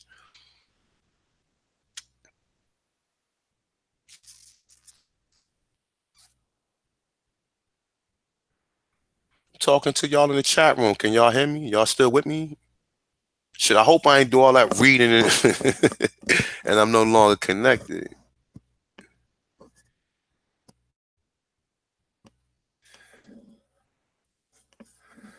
Let me see. Y'all in the chat room. Press one. Please, please press one. Okay, all right. Y'all still with me? Okay, all right. Okay, all right. No doubt, no doubt, no doubt. All right, we're gonna get through this, y'all.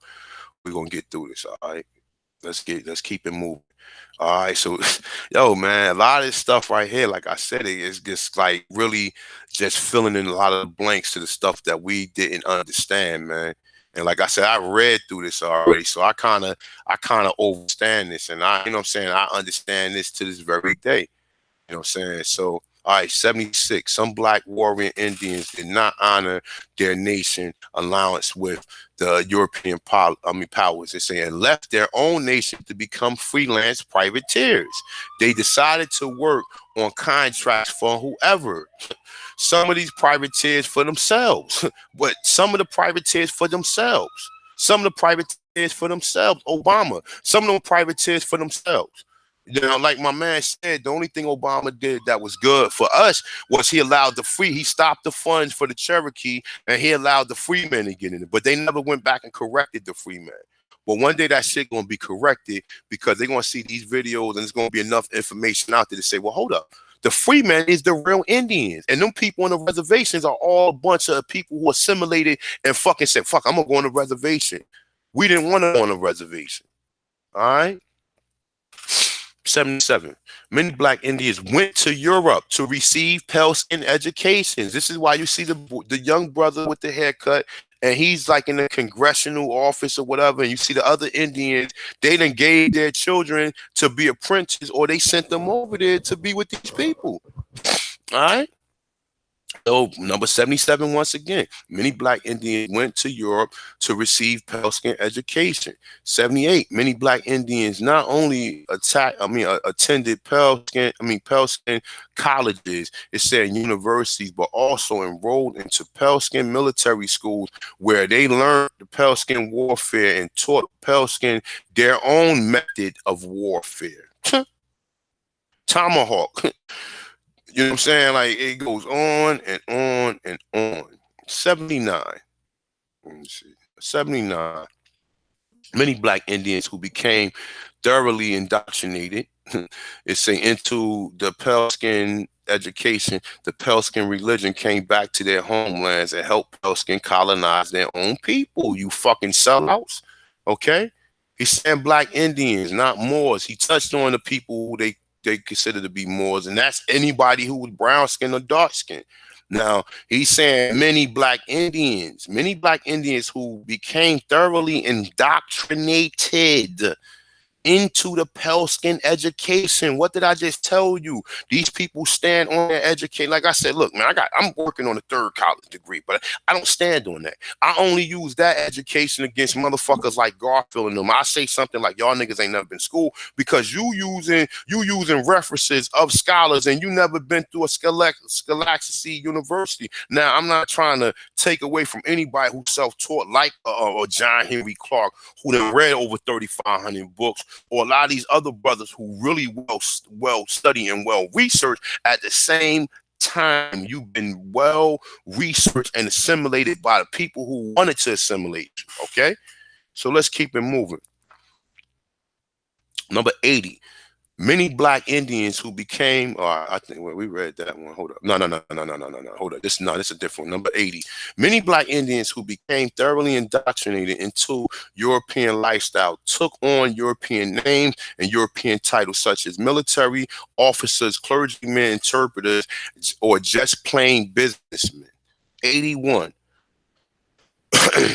Many of the black Indians who became indoctrinated into the European lifestyle, in fact, moved to different parts of Europe, like you niggas do. In fact, moved to the white neighborhoods. Okay, many black Indians who became indoctrinated into European lifestyle, in fact, moved to different European countries such as Spain, English, France, and Portuguese, and denounced their own nationality and became citizens of the European countries. And now they did the shit to you in your own land. Okay? In your own land. 82. Many black Indians who left their homeland through the 15th and 19th centuries and migrated in various European countries, their progeny are still there today. Some of them has maintained and informed their true roots of origins, while others has become lost in the sauce. Okay. Shout out to the Army Rock Squad and the rest of you Africans who lost in the sauce. 83.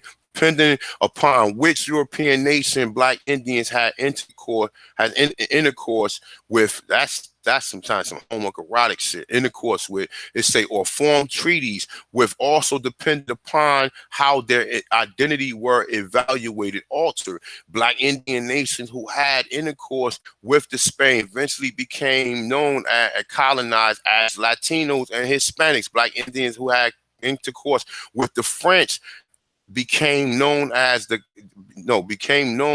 by the colonizer as the Creole. What do Haitians speak? Creole.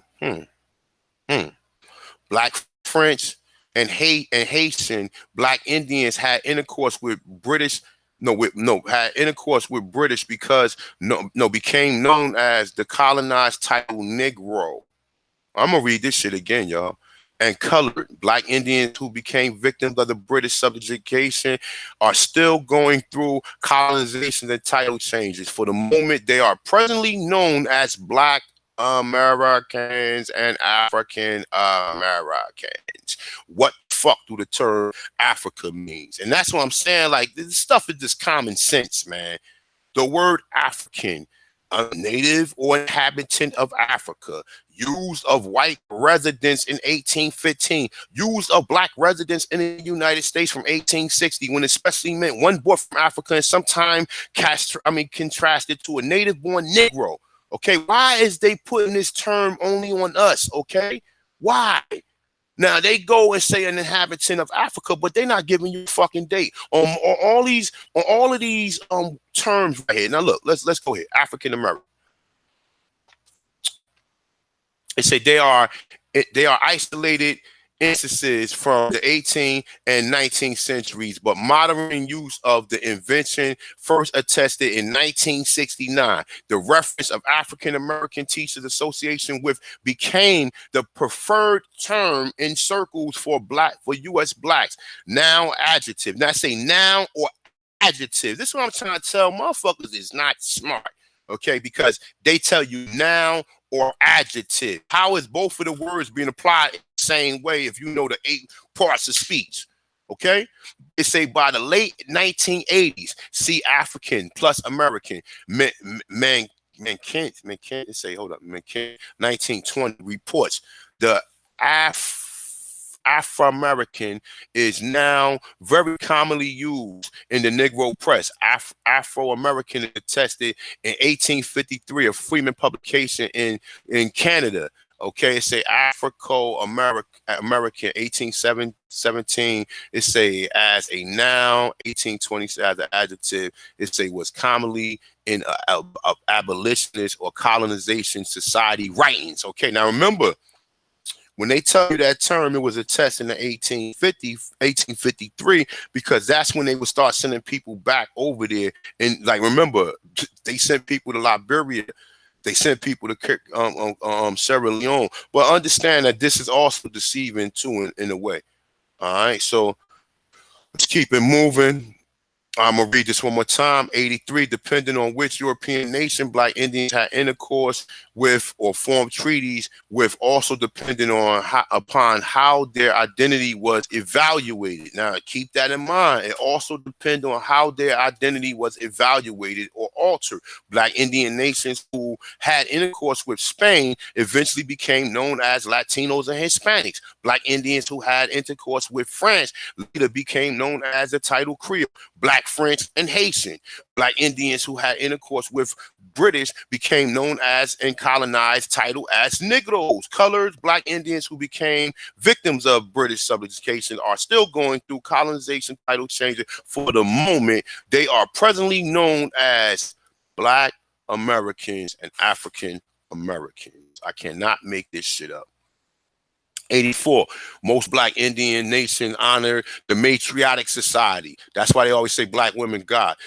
85, most black Indian chiefs were women. Okay. 86, black Asians from various dynasties, child slaying. It's saying, and many other migrated from Asia thousands of years ago to region known as many North, South, and Central America. These black Asians mixed with black natives who were already occupying these lands. This explains why some native indigenous people of the Western Hemisphere, aka Indians, have high cheekbones and slanted eyes, the type of image that the native of the Western Hemisphere has been wide loaded. It's other natives who do not possess these features were carved out the history.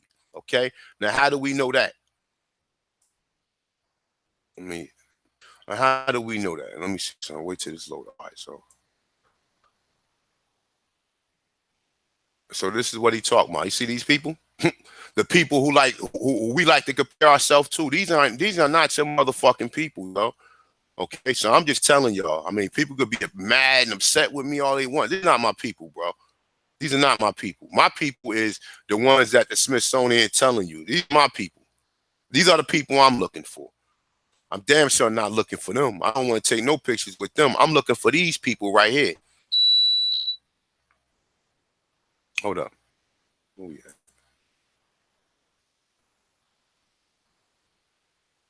Okay, all right. So these people will fit this. They will fit, but there lies a puzzle. Modern Native Americans, get out of here.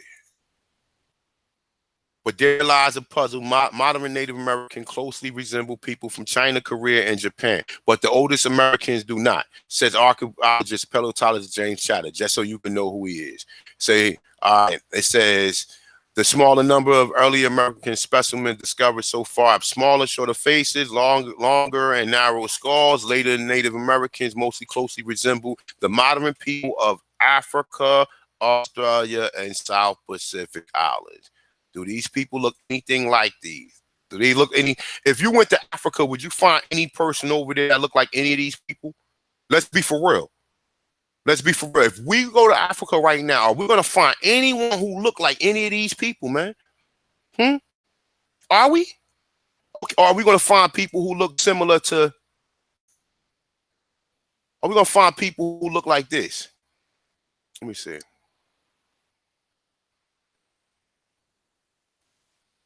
Or are we going to find people wouldn't this closely resemble African right here in Virginia? Remember, they found tobacco in Virginia. You see them smoking the same pipe that you see all the other sorry, you see all the other Aborigines smoking. All right, look, see this? These are Aborigines. See, God took the baby. These are not fucking Africans. These are Aborigines. These devil colonists that came here. Okay, same thing you see here. Same thing you see here. These are not Africans. These are indigenous people. Look at this one. Look, it says, look at what he got on. He got the same feather crown on. He has a headband. It say two black boys. Two black boys. It say against the Sunset House in the Y Strand. I don't know what that means entirely, and it's entirely, but it says two black boys, and he's dressed up like an Indian. Okay, see this? Virginia, you see these? We love to smoke. Africans don't smoke. If you go in a store right now and you ask the person who owns store, a liquor store, you ask them, how many times have you seen Africans come in here and buy cigarettes? They're like, man, I ain't really never seen no African. But I tell you, one of the main people who smoke is black, is us. We the main people who smoke. We the main people who fucking smoke, and now you know why. Okay? All right, so all right, let me read the rest of this. Other Native Americans who do not possess these features were carved out of history to promote other native look. No, it say how other natives look. It say would not have been a balanced move for colonizers. 87, black Indians lived and thrived in the Western Hemisphere during the time of the Ice Age. These occupy in regions of what is known as Southern North America, Mexico, Central and South America down the equator. It say where it is hot and warm. Okay, 88. Huge monolithic stone heads has been unearthed in Mexico region. This ancient culture has come to be known as the Olmec people. Past, present archaeologists, anthropologists both agree that the Olmecs represent not only one of the oldest cultures found in the Western Hemisphere, but also agree that the Olmecs represent the mother culture of the Aztec, Incas, and Mayans and culturalization. I don't agree with that. Absolutely not. We know that the Incas are older than the Olmecs. We know that now. I mean, maybe the brother was like, maybe he didn't know about that, but we know that the Incas are the Peruvian. We already know. And what did we see? You know what I'm saying? What did we see there, man? Like I said, this is Paraguay right here, man. Paraguay is, you go look on your maps and see. The fucking people right here look like in Paraguay, man. And you go, hold up, let me see. No, it's right here. Nope, it's right here. And this is Peru. This mother, I mean, if I had to take a guess, I'd be like, yo, this nigga look like, ain't got his weight up. You see me with muscles and shit.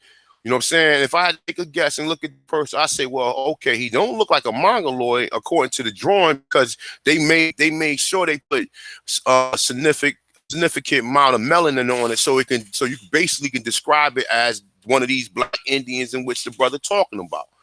All right. So back to it. All right. So he said, all right, so um read 88. All right, so 89. Some people teach that the Olmecs migrated from Nile Valley regions in East Africa of Western Hemisphere. If this say if this no, if this is true, they will only receive black natives who were already residing here. Number 90. Many black Indians who became indoctrinated into European lifestyle, join European I'm sorry, I can't get that word out right now. Sorry, fraternities and secret societies such as the Order of the Freemasons. Okay, this is where you get your boule from and everything. So they saying black Indians. He ain't saying Morris Science Temple. He's saying that it's black Indians up in these fraternities and all these sororities and we already know that. We already know that. That's why they gave you fucking the Negro. That's why they gave you black colleges. The black colleges to fucking indoctrinate the Indians. You understand? You see how that works? That's why they gave you black colleges with these fraternities so they can teach who to teach our people. And the ones that stepped out of line, then the ones that's ostracized. Okay? So 91. Black Indian Joseph Brant, it's a Tayadaga. Tayadenga. It said the Iroquois nation became a free Mason. There was some black Indian nations of the Western Hemisphere region who had known blood ties with various clans in Africa. Okay, we can close in. Hold on for 1 second, y'all. I think might got a package, y'all. Give me a second.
All right, people, you ain't gotta go nowhere. I'm back. All right. Excuse me. 93. Say most black Indians navigated the oceans and did not live in isolated communities as taught by pale faces in their school systems. All right. 94. During the early 18th century, certain black Indians who went under the colonization title of Negro and colored helped establish settlements of the west coast of Africa for other black Indians. It say, and now this right here, man, this pretty much tells you what we've been reading. Now, the average person be like, well, what proof do you have to prove that?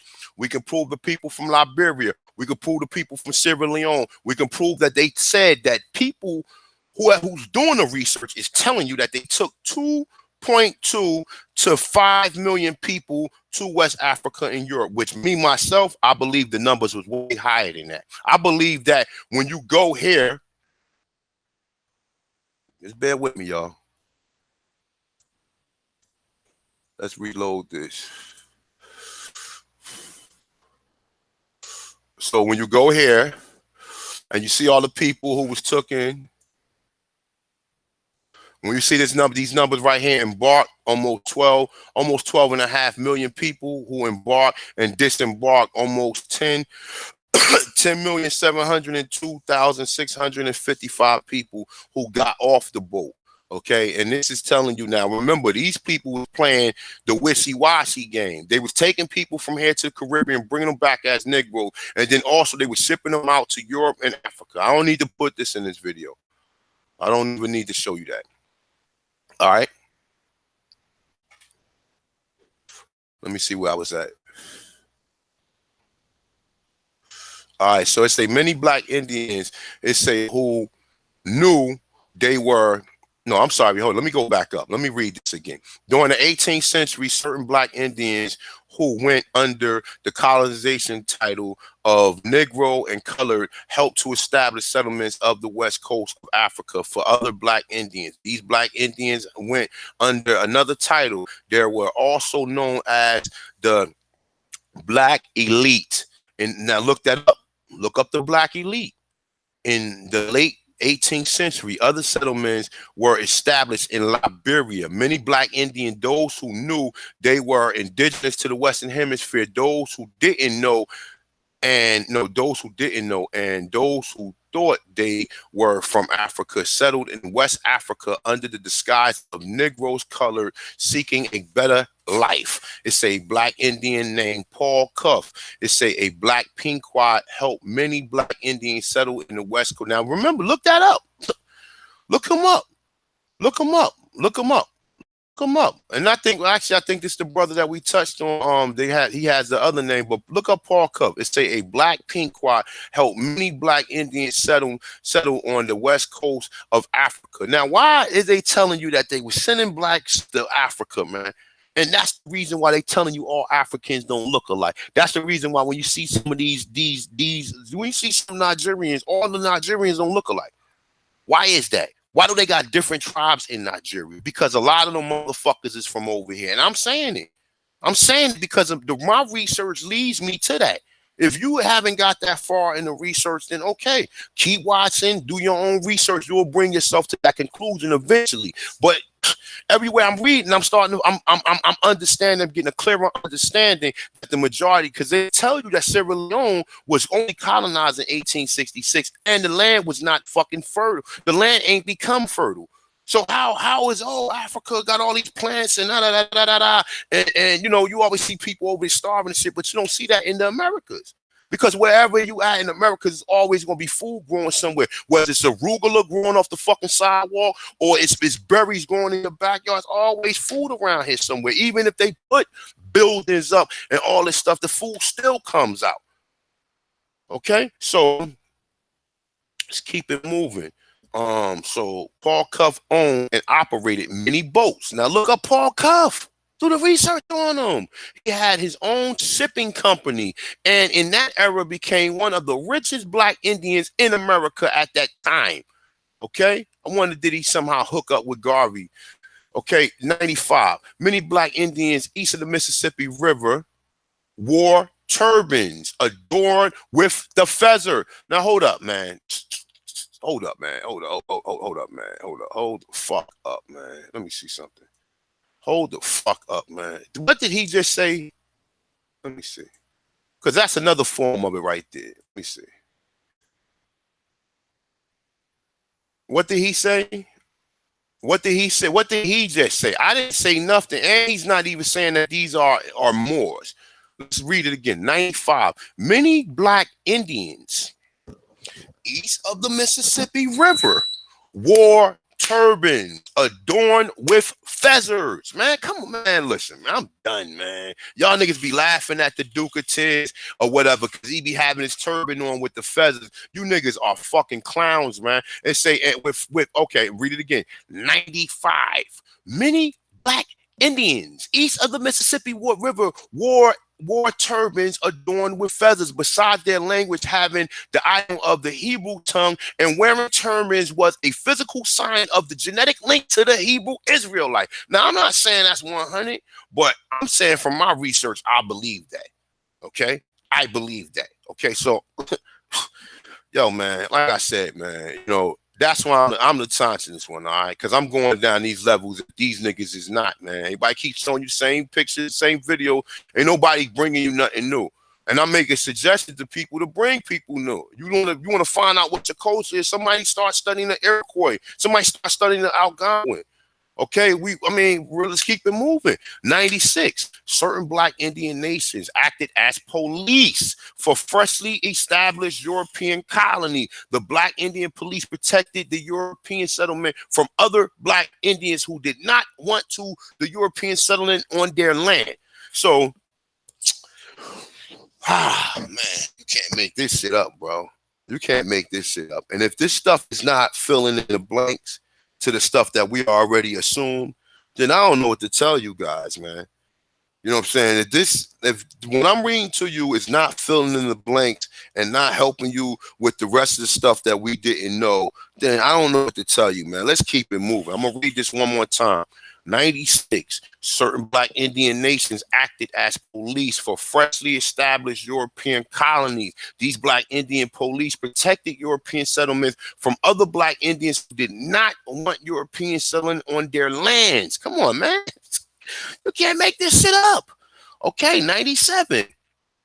The colonial rebel uprising, American Revolutionary War, was mainly won for the following two reasons. The new colonial rebel government constitution founded was a black Indian constitution government founded that black Indian nations becoming the Iroquois nation. Number two, most of the military support came from black Indians indigenous of the Western Hemisphere region. Other military support came from Moors. It say the more support came from the Moors that were from Spain, France, Portugal, and Morocco. It say other more support came from the renegade Moors from the Europeans that broke away from that European to support the colonial rebels. It say also keep in mind when Spain, France, and Portuguese gave assistance to the colonial rebels, they insisted that black Indians that also filled up the ranks of these armies. Remember, black Indians have black Indians have been migrating to Europe for quite some time.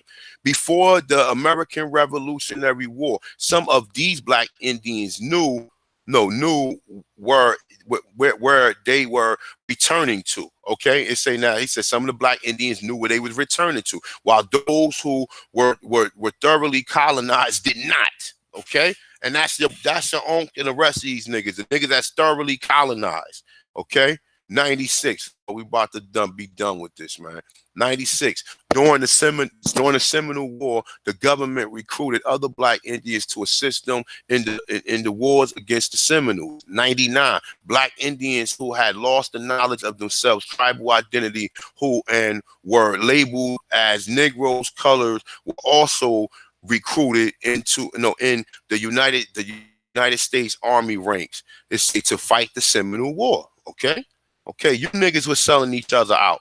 You niggas are the ones that were selling each other out. Okay, just like now, it's like how people create division among people who try to be peaceful with jokers, they still create division because they don't have no knowledge. Like I said, I can go outside and go slam somebody on their head.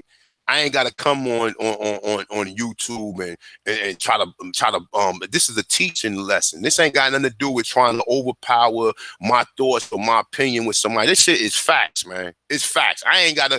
And if listen, I already proved to you that they had Moors over here. I already proved to you that they was wearing turbans and all this shit that people said that they wasn't wearing over here. Okay, you see it in the people. These niggas got in their mind. Oh, that's a, what? Why do you see people wear turbans? Why do you see these old ladies wear turbans today? Today, because the word turban is a form of tulip. Tulip means the rye. It has some symbolic meaning to it or whatever. But understand that. That's why you see these old ladies. You see older ladies wearing turbans. Where did they get that from? Where did they get it from? They been wearing it's in the same way you wear dreads, and you do all this other stuff with gold chains, and you do all this other with braids, dread. You same way you do all this other stuff that's in your DNA. It's not in Africans. Why Africans don't emulate the same thing we emulate?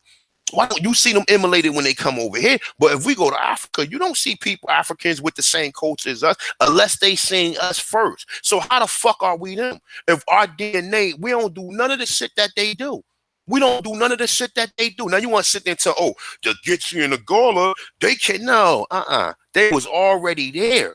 They was already there. And them are the runaway slaves that went into the fucking Everglades that formed the other part of the Seminole. Because when they came into South Carolina, they tried to enslave them. They pulled switcheroonie on them, went down in the deeper part, which they could not take their boats. Because remember, the Everglades and all that is water and marshland. So you gotta listen. You guys gotta study, man. You guys just stop coming with the fucking the bullshit ass Aborigine information that everybody is seem to be learning these days or whatever, and come with some real shit. Number 101. Many Africans that came to the United States in the present day and time know that most of the so-called African Americans are indeed black, indigenous, Indian, but yet these motherfuckers will wing you on just so they can come here and get in your land and say, oh, you don't want to work there? Okay, I would. And this is what confuses us. We don't know that we was warring against each other, not less that they assimilated other black people here. And you think because that person black, he gonna have your best interest. When your own people here who you was warring with don't. And these people just came here like, I'm just here for money. I'm just here for money. That's it. I'm here for money, and I'm here to benefit from these Europeans that took your shit, and from the rest of you Negroes who allow it to stay popping. You understand what I'm saying? That's it. That's it. All right. So number 102. Okay. Most foreigners from other nations aboard are waiting for are waiting for the so-called African Americans to reclaim their rightful titles. 103. Okay. They say the reclaiming of the identity of the black indigenous Indians in the Western Hemisphere, regions, is not a difficult task. It does not require pretension outside yourself to someone else to acknowledge who your mother, father, your grandmother, your great grandfather. They say the information that has been passed down through your lineage, through you from them is the acknowledgement. Neither does it require a testing of your DNA by the way the colonizers pseudo contraptions. Okay, it says the earth and the ancestry spirit know perfectly who you are. Just claim what you are. And with that, I conclude the 103. Let's go back up.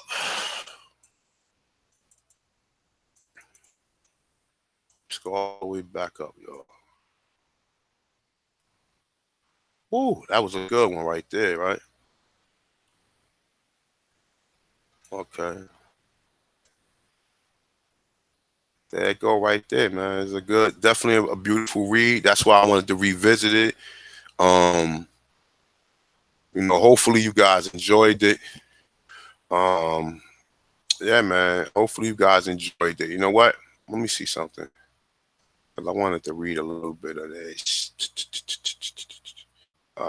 All right, let me see something real quick. Let me see how long this is. Do I got a couple minutes to read through this?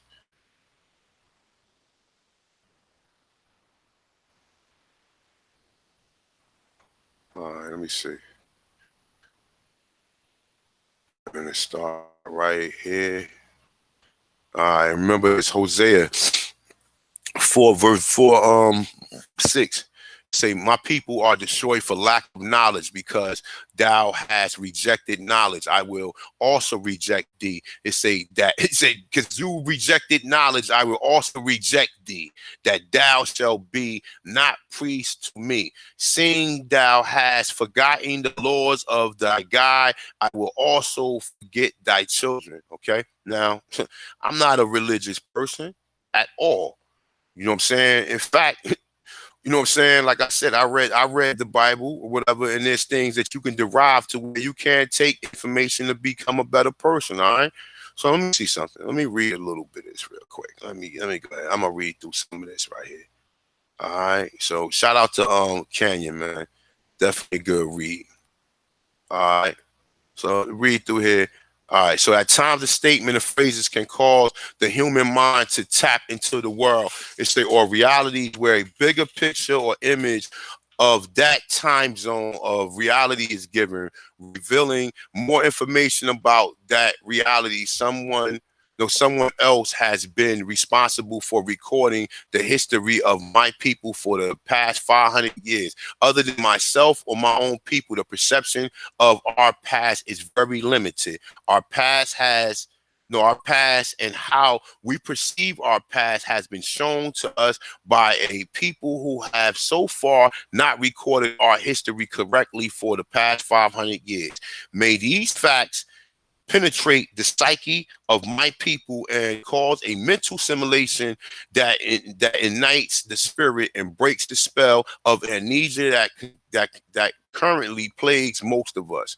All right. It say we are in desperate need of the total memory recall. Introduction. This work has been written in special. No, let me open this up a little bit so I don't make that mistake. I think that's big enough. They say this work has been written in a special way to psychologically and spiritually heal the mental and spiritual damage that has been done to the Black, indigenous, native of Western Hemisphere, so-called American Indian. It is also designed to make Black, indigenous, natives of the Western Hemisphere aware of their psychological and spiritual damages that have been done. It is not for anyone. It is an antidote for a degree of sickness that has been embedded deeply within the well-being of my people. My people have been programmed to think that Africa is their homeland when their homeland is right under their feet. Okay. It say the works has repetitive tones to it for a reason. It is designed to deprogram and systematically program of the Black, indigenous, natives of the Western Hemisphere throughout the Americas, or how they have been mentally trained since birth to view themselves, and how they have been mentally trained since birth to view and perceive their own ancestors. My name is Canyon. Shout out to my brother Canyon. Peace, Canyon. Enjoy the book. They say I was raised and no, I was born and raised in the west side of Chicago. My father's side of my family is Kowenta Kasata Shani. It say and Tuscarora people. It say my mother's side of the family. It say from the Tisology. It say Choctaw, Chickasaw, and to Chilla. Now look, shout out. I don't know if AB Power is in the chat room, but look, it say and to Chilla and Chilla people. Yo, these people fucked us over with that movie, man. With that Black Panther movie. They fucked us over with that movie, bro. Look, what's the Black Panther name? T'Challa. T'Challa. It say and the T'Challa people. Okay? It say based on the matriarchs. Look, man, you can't make this shit up, man. Look, it say the T'Challa people. What the fuck was the Black Panther name? T'Challa. When you find out Black Panther, now the Panthers are black jaguars, only got jaguar in South and Central and fucking Florida, man. Say based on the matriarchic society that was. once honored by most of the people, it's still honored by some of us. I am Tausiji. I guess that's how you pronounce it. I might be wrong. I mean, I can't, like, I'm still trying to embrace this myself. It say I came from a long line of women who can trace their lineage through women. They say whatever the women clan is, so is a child. See, however, the strongest spirit on me and the strongest ancestry spirit walks with me is from my father's side. Saying I am Red Stick Warrior. It say we oppose European expansion and say onto the ancestral land. We oppose our own people who supported this and opposed of our own people who supported the rebel government called America. Say we fought against the Europeans and new rebel government America, and our own people would say we bathed in hot blood with our own kinsmen. It say who were wooed and seduced by the European lifestyle. Sorry, and European trinkets. All right. So now who do that? Who that's everybody around you, even family members. Even family members. You know what I'm saying? You know how you got, and no shout out to women who probably ain't got no mate these days, but I'm only talking a particular type of female, a type of female that says she don't need a man or whatever because she don't understand that a man is balanced. Everything is balanced. The yin yang, fucking the laws of attraction, the laws of polarity. Everything is balanced. So just like you need a female, just like I need that feminine energy, you need that masculine energy to balance it out. You understand what I'm saying? So that shout out to a lot of people who say they don't need men or because they have a job and their job is fulfilling. Like if you see anybody who has a job and say they don't need somebody because they got money, you need to get away from them. And I mean that shit. Anybody say like just like me and say I got money. You never hear no nigga with money say I don't need no girl. I don't need no woman.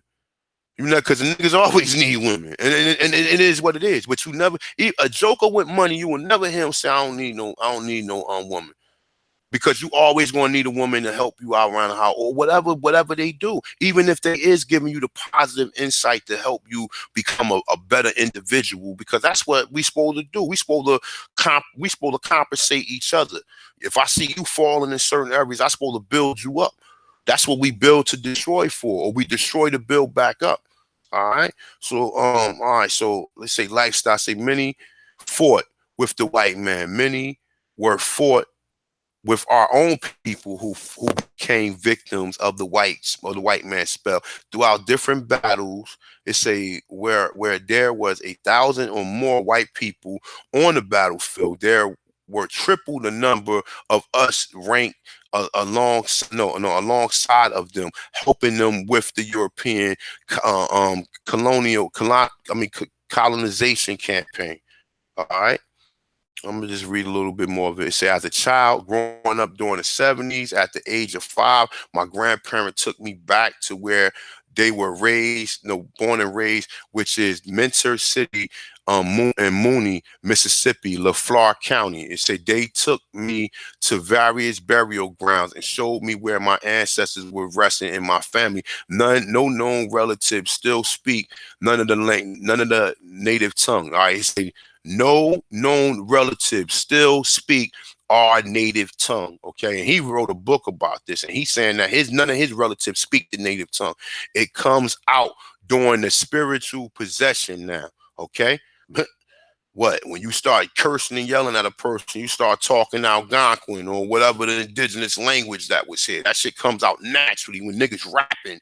You know what I'm saying? All right, so they say my family has maintained rich information about our lineage, yet many members of our family are victims of the European colonization. They don't talk about the old ones anymore, like they did when I was a child. Now, they don't talk about the old ones anymore like they did when I was a child, because your grandmother and them was the ones that was keeping the energy going.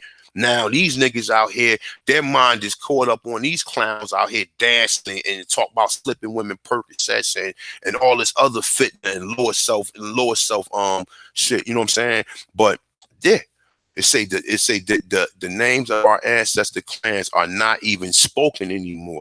The one thing that matters to them. It say now is going to the white man's school, receiving an indoctrination and stamp of an approval, a stamp and approval, graduating, getting a job, and paying fucking bills on time. Okay. Now, like I said, when I went to school, you know what I'm saying? I was like, man, I'm doing, actually, going to trade school or going to a school where you can acquire knowledge, if it's going to help you provide resources, it's something that sustains, that's something you can do. But just look at the content of how he's saying. The only thing that matters to you niggas is say to them, it say now is going to the white man's school, receiving his indoctrinations and stamp of approval, graduating, getting a job, and paying your bills on time. You can't make this shit up, yo. They say when I was a child, I often heard the elders in my family say that I had been here before. Okay, old energy. We know about that. Old souls. I mean, souls. They said it was. I think they said it was 144,000. Maybe I might be wrong about that, but nonetheless, the old souls. We see that in children. We see children who got energy. Like, yo, he been here before. That's a fact. That's a fact, because he know how to do shit that he ain't supposed to know how to do. You understand what I'm saying? So now, all right, so it say, when I was a child, I often heard the elders in my family say that I've been here before. They said that I was old and I was I would one day become a preacher. As a child, always saw the spirits and they always saw me. I was the only child for 9 years. During that time, most of my time was spent commuting with the spirits I love. No, he said, I love the colonizer God called Jesus. It's saying a child. It said I was passionate, drawn to his story. I read the Bible from front to end constantly. I memorized the book of the Bible. The ones that was taking out, always listened to Christian preachers on the radio and would write them letters. It say my grandmother went to church. It says suddenly on some Sundays when I was going to church with her, other Sundays I was honoring the Hindu god Krishna. It say with my mother at the Hindu temple of North Side of Chicago. So they got you worshiping everything except your original indigenous fucking place. It say I did not know that one day this would be something very special. I remember as a child on the west side of Chicago, white people called my family niggas while riding by in their car. When I said my prayer to Jesus at bedtime, would wonder if he would call me a nigga. He said when I said my prayers to Jesus at bedtime, I would wonder if he would call me a nigga when I got to heaven. It say since he looked just like the other white people who called me niggas. Damn, that's some hurtful shit right there. You see how that works? They say sometimes saying my prayers at bedtime were often confusing as well. Should I pray or should I pray to Jesus tonight, or should I pray to his father? It say God tonight. It say should I pray to God tonight, or should I pray to Jesus tonight? It say will God get mad if I give Jesus too much attention, or would Jesus get mad if I give God too much attention? So when I was older, I learned that Jesus was a dark skinned or what some people say black. It said I learned that his hair was woolly and that he looked nothing like the program image that was installed in me. I also learned that there was many achievements and great accomplishments that have been done by so-called black people that was never recorded in the school text. But I later learned why, as a child, the kids teased me when I told them I was an Indian. This is beautiful. Yo. I'm gonna keep on reading this, man. It said I did not fit into the program image that was installed into most people. It said they did not know. It say like most adults today that we all did not like we all did not look like Sitting Bull or Geronimo. They said when I got older, I learned that the title Negro, color, and black does not represent nationality. I learned that in the not so distant past that black skin and brown skin people became it say black skin and dark skin and brown skin people B, they indigenous to Western Hemisphere, Africa, Asia, or Europe, was Negroes or colors. They say by those who were melanin receptive, okay, so-called white people. It say I learned that millions of my people, the so-called natives, were relabeled as Negroes, colors, and relabeled again as black by the pale skin. It say I learned that the title Negro, color, Latino, Hispanic, Black Americans, and African Americans was a colonized title intentionally placed upon my people to condition them into thinking that we all came from Africa, Spain, or anywhere else other than being indigenous to these shores. Many of my people who did not maintain their tribal identity became victims of psychological, spiritual, and geographical, removed themselves from the native land, placed themselves on a continent 2,000 miles across the Atlantic Ocean, Africa. Okay, you fucking sellouts. Go back to Africa, nigga, since you're African. They say my ancestry spirit has led me through many different schools of thoughts. In college, I came across the teachings of His Grace of the Honorable Elijah Muhammad. It say a Yuchi. They say Elijah Muhammad was a Yuchi Indian. It say through one of his students, the most noble minister Louis Farrakhan. The spirit then led me, Royal Highness. It say Al-Handi Al-Mada, it says, known as Chief Bald Eagle, a Yamasi. It say, after this, I was contracted by the Egyptian and Yoruba deity. They say I had an experience with the race of archaic, archaic beings. They say as well. They say at the age of 30 in the fall of 99. 39. All right, 9. You know what 9s is upside down. You know what the word 6 is, the number of man. It say the spirits instructed me to cut off my hair. It say in the tradition of my people, the spirit has told me that I am a keeper. It say not only of the people but of this planet. It say as mine. It say my purpose in the incarnation is slowly unraveling. I no longer bash the white man and give him or his woman credit for bringing about the demise to my people, or even demon spirits currently reside on our planet. They say those of us know that the higher teachings says that the energy follow energy. You say these demon spirits that currently reside in this abide is a result of our own actions. These divine, no, I'm saying the divine give us things in stages. And that's true, man. Everything he's saying, I mean, whether or not you get lost, everybody came through some way.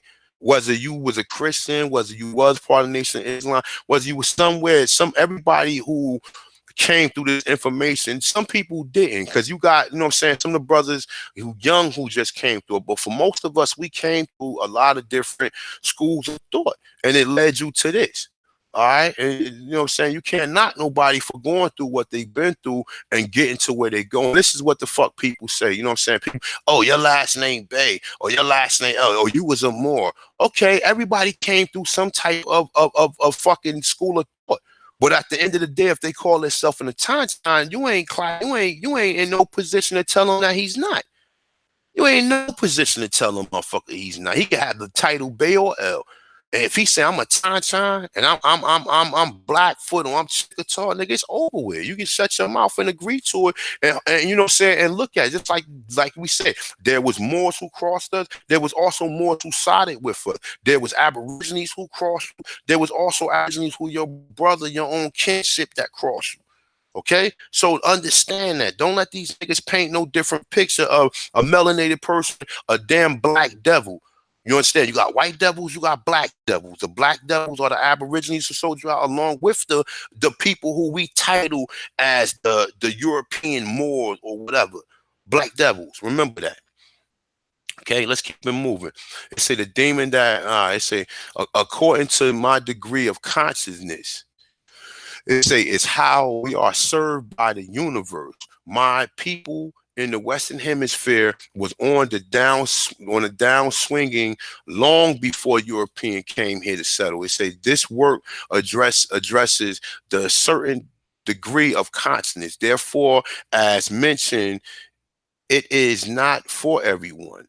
There will be things that will be said that people may take offense to. That's not my challenge. They say you'll have to work that. No, you have to work that out with your spirit. All right, and that's just me, man. That's me. I'm gonna tell you that they found more here, and you're gonna have to deal with that. You can't look. I'm gonna tell you that they found more here. You're gonna have to deal with it. You can't get mad at the God for putting it out there to you. You understand what I'm saying? You can't get mad at me. You can't get mad at me. You got to deal with this shit. Deal with it. They called you Moors. This man don't have a fez on. He doesn't have a fucking Moor sign flag or nothing. But they calling him a Moor. Okay, so deal with it. You know what I'm saying? All right. Say this information and this works come from the past life experience, ancestral spirit, present life experience, family members, books, and various teachers who my spirit guide, that's right, my spirit guide led me to this day and time. Same thing with the Tanchan, all right? Same story. That's why I was compelled to read this part right here.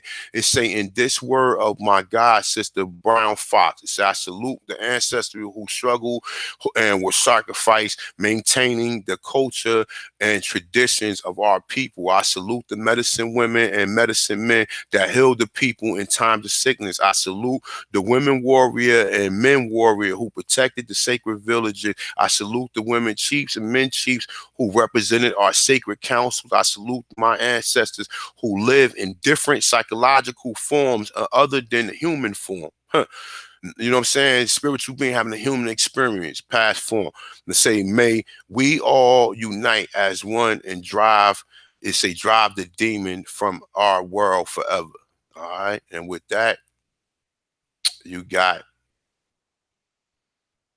103 facts of the Black Indians of the Western Hemisphere, man. And I had something else I was gonna read, man, but I read all that shit. I damn sure don't feel like reading no more. Let me see something real quick. It was this one right here. I wanted to go over this one a little bit.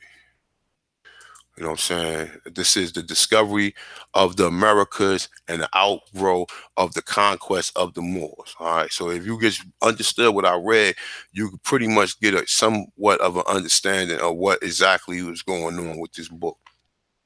All right. So pretty much, man, that's it, man. I think I touched on everything I need to touch on. I think you know what I'm saying, for the most part, I touched on everything I need to touch on. You know what I'm saying? So I hope y'all enjoyed the presentation. I hope you enjoyed the book. Um, yeah, man, I definitely hope y'all enjoy it, man. What y'all saying in the chat room? Yeah, man, it's been a long one, man. Damn, shit. Okay. Damn, y'all moving fast as hell. I can't even read. I can't even read this shit. Damn. Shout out to the Aborigines in the chat room, man. I hope y'all enjoyed the video, man. Like I said, you know how I do, man. Once I get going, I haven't been able to do this because my computer haven't been able to hold the memory up, man. You know what I'm saying? Definitely my computer haven't been able to hold the memory up. So that's why I haven't been giving you bills like this lately. And I didn't know the other method to sharing the screen, which was so plain and simple.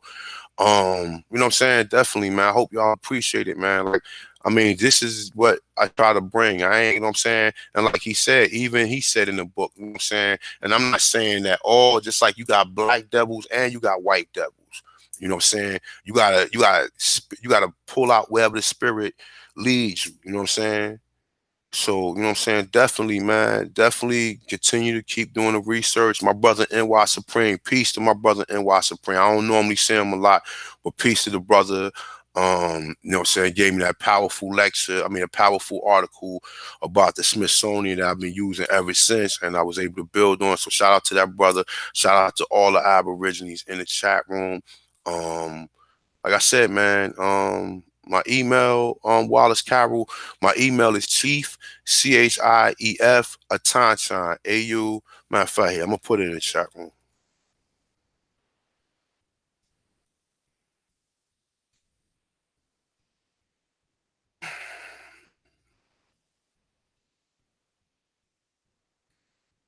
Oh, hold on, I spelled something wrong.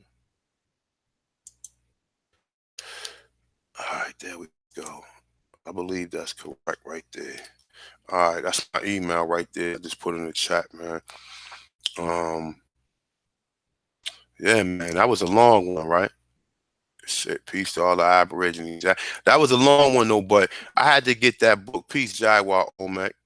You know what I'm saying? I had to get that piece, Alicia, American Aborigine, Nicole HJ, A New Breed, Richard, Ram Richard, Wallace Carroll, Nonetheless, Copper Tonkiness, What's Going On, Booby, Brutus, peace. Um, yeah, man, definitely, man. This is like, it's definitely a good book to definitely read and go back over. We know that we wasn't calling ourselves we wasn't calling ourselves Indians or black. He used that so you can gather some type of understanding, and then you can further it from there. You know what I'm saying? But yeah, man. Shout out, man. Shout out to everybody, man, for coming through, man. I definitely appreciate y'all. I'm gonna be bringing you some more videos. We're gonna be doing some more work, and just keep on trying to just keep putting this information out there, man. So shout out to everybody, man. It's been a long video. Hopefully, like I said, y'all enjoy it. Hopefully, it cleared up a lot of information that people would not even address, even in this day and age. So with that, man, peace, love, and everybody in the chat, everybody who come through, everybody who been supporting me through the ups and downs of the channel. I definitely appreciate all, you know what I'm saying? Like the brother said, the spirit moved me to do this, man. You know what I'm saying? And shout out to my brother Duca Tiz too, man. Because if it wasn't for brothers like him, I would not be up here teaching this. Whether people you understand it, whether you hate it or you don't, you know what I'm saying? Definitely shout out to the brothers who put this information out there. Because if he had stayed with Sinetta, they would have fucking made him rebuke everything he was saying about us being Aboriginal. Why you think he had to get away from them? Because they wasn't agreeing with the information that he put out there. So, like I said, man, shout out to the Aborigines, man. Shout out to everybody, man, who send a kind and thankful, um, criticism, whether it's negative or positive. Like I said, I'm not here to be beefing with nobody on the internet. You understand what I'm saying? Because in real time, you got somebody might be walking behind you that might cause you harm. So, I mean, I ain't got time to be addressing people of what they don't know and what they don't understand. You understand? Now, if you understand what I just put out there in the video, I showed you evidence. I always show you evidence of the stuff I put out there. So, like I said, man, with that being said, man, love and light to the Aborigines, man. It's another one down.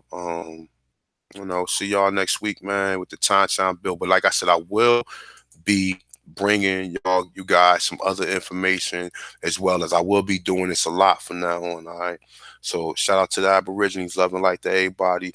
The 103 facts of the Black Indians of the Western Hemisphere. I'm gonna fix it. I'm gonna put it in its entirety. And that's it, man. Peace.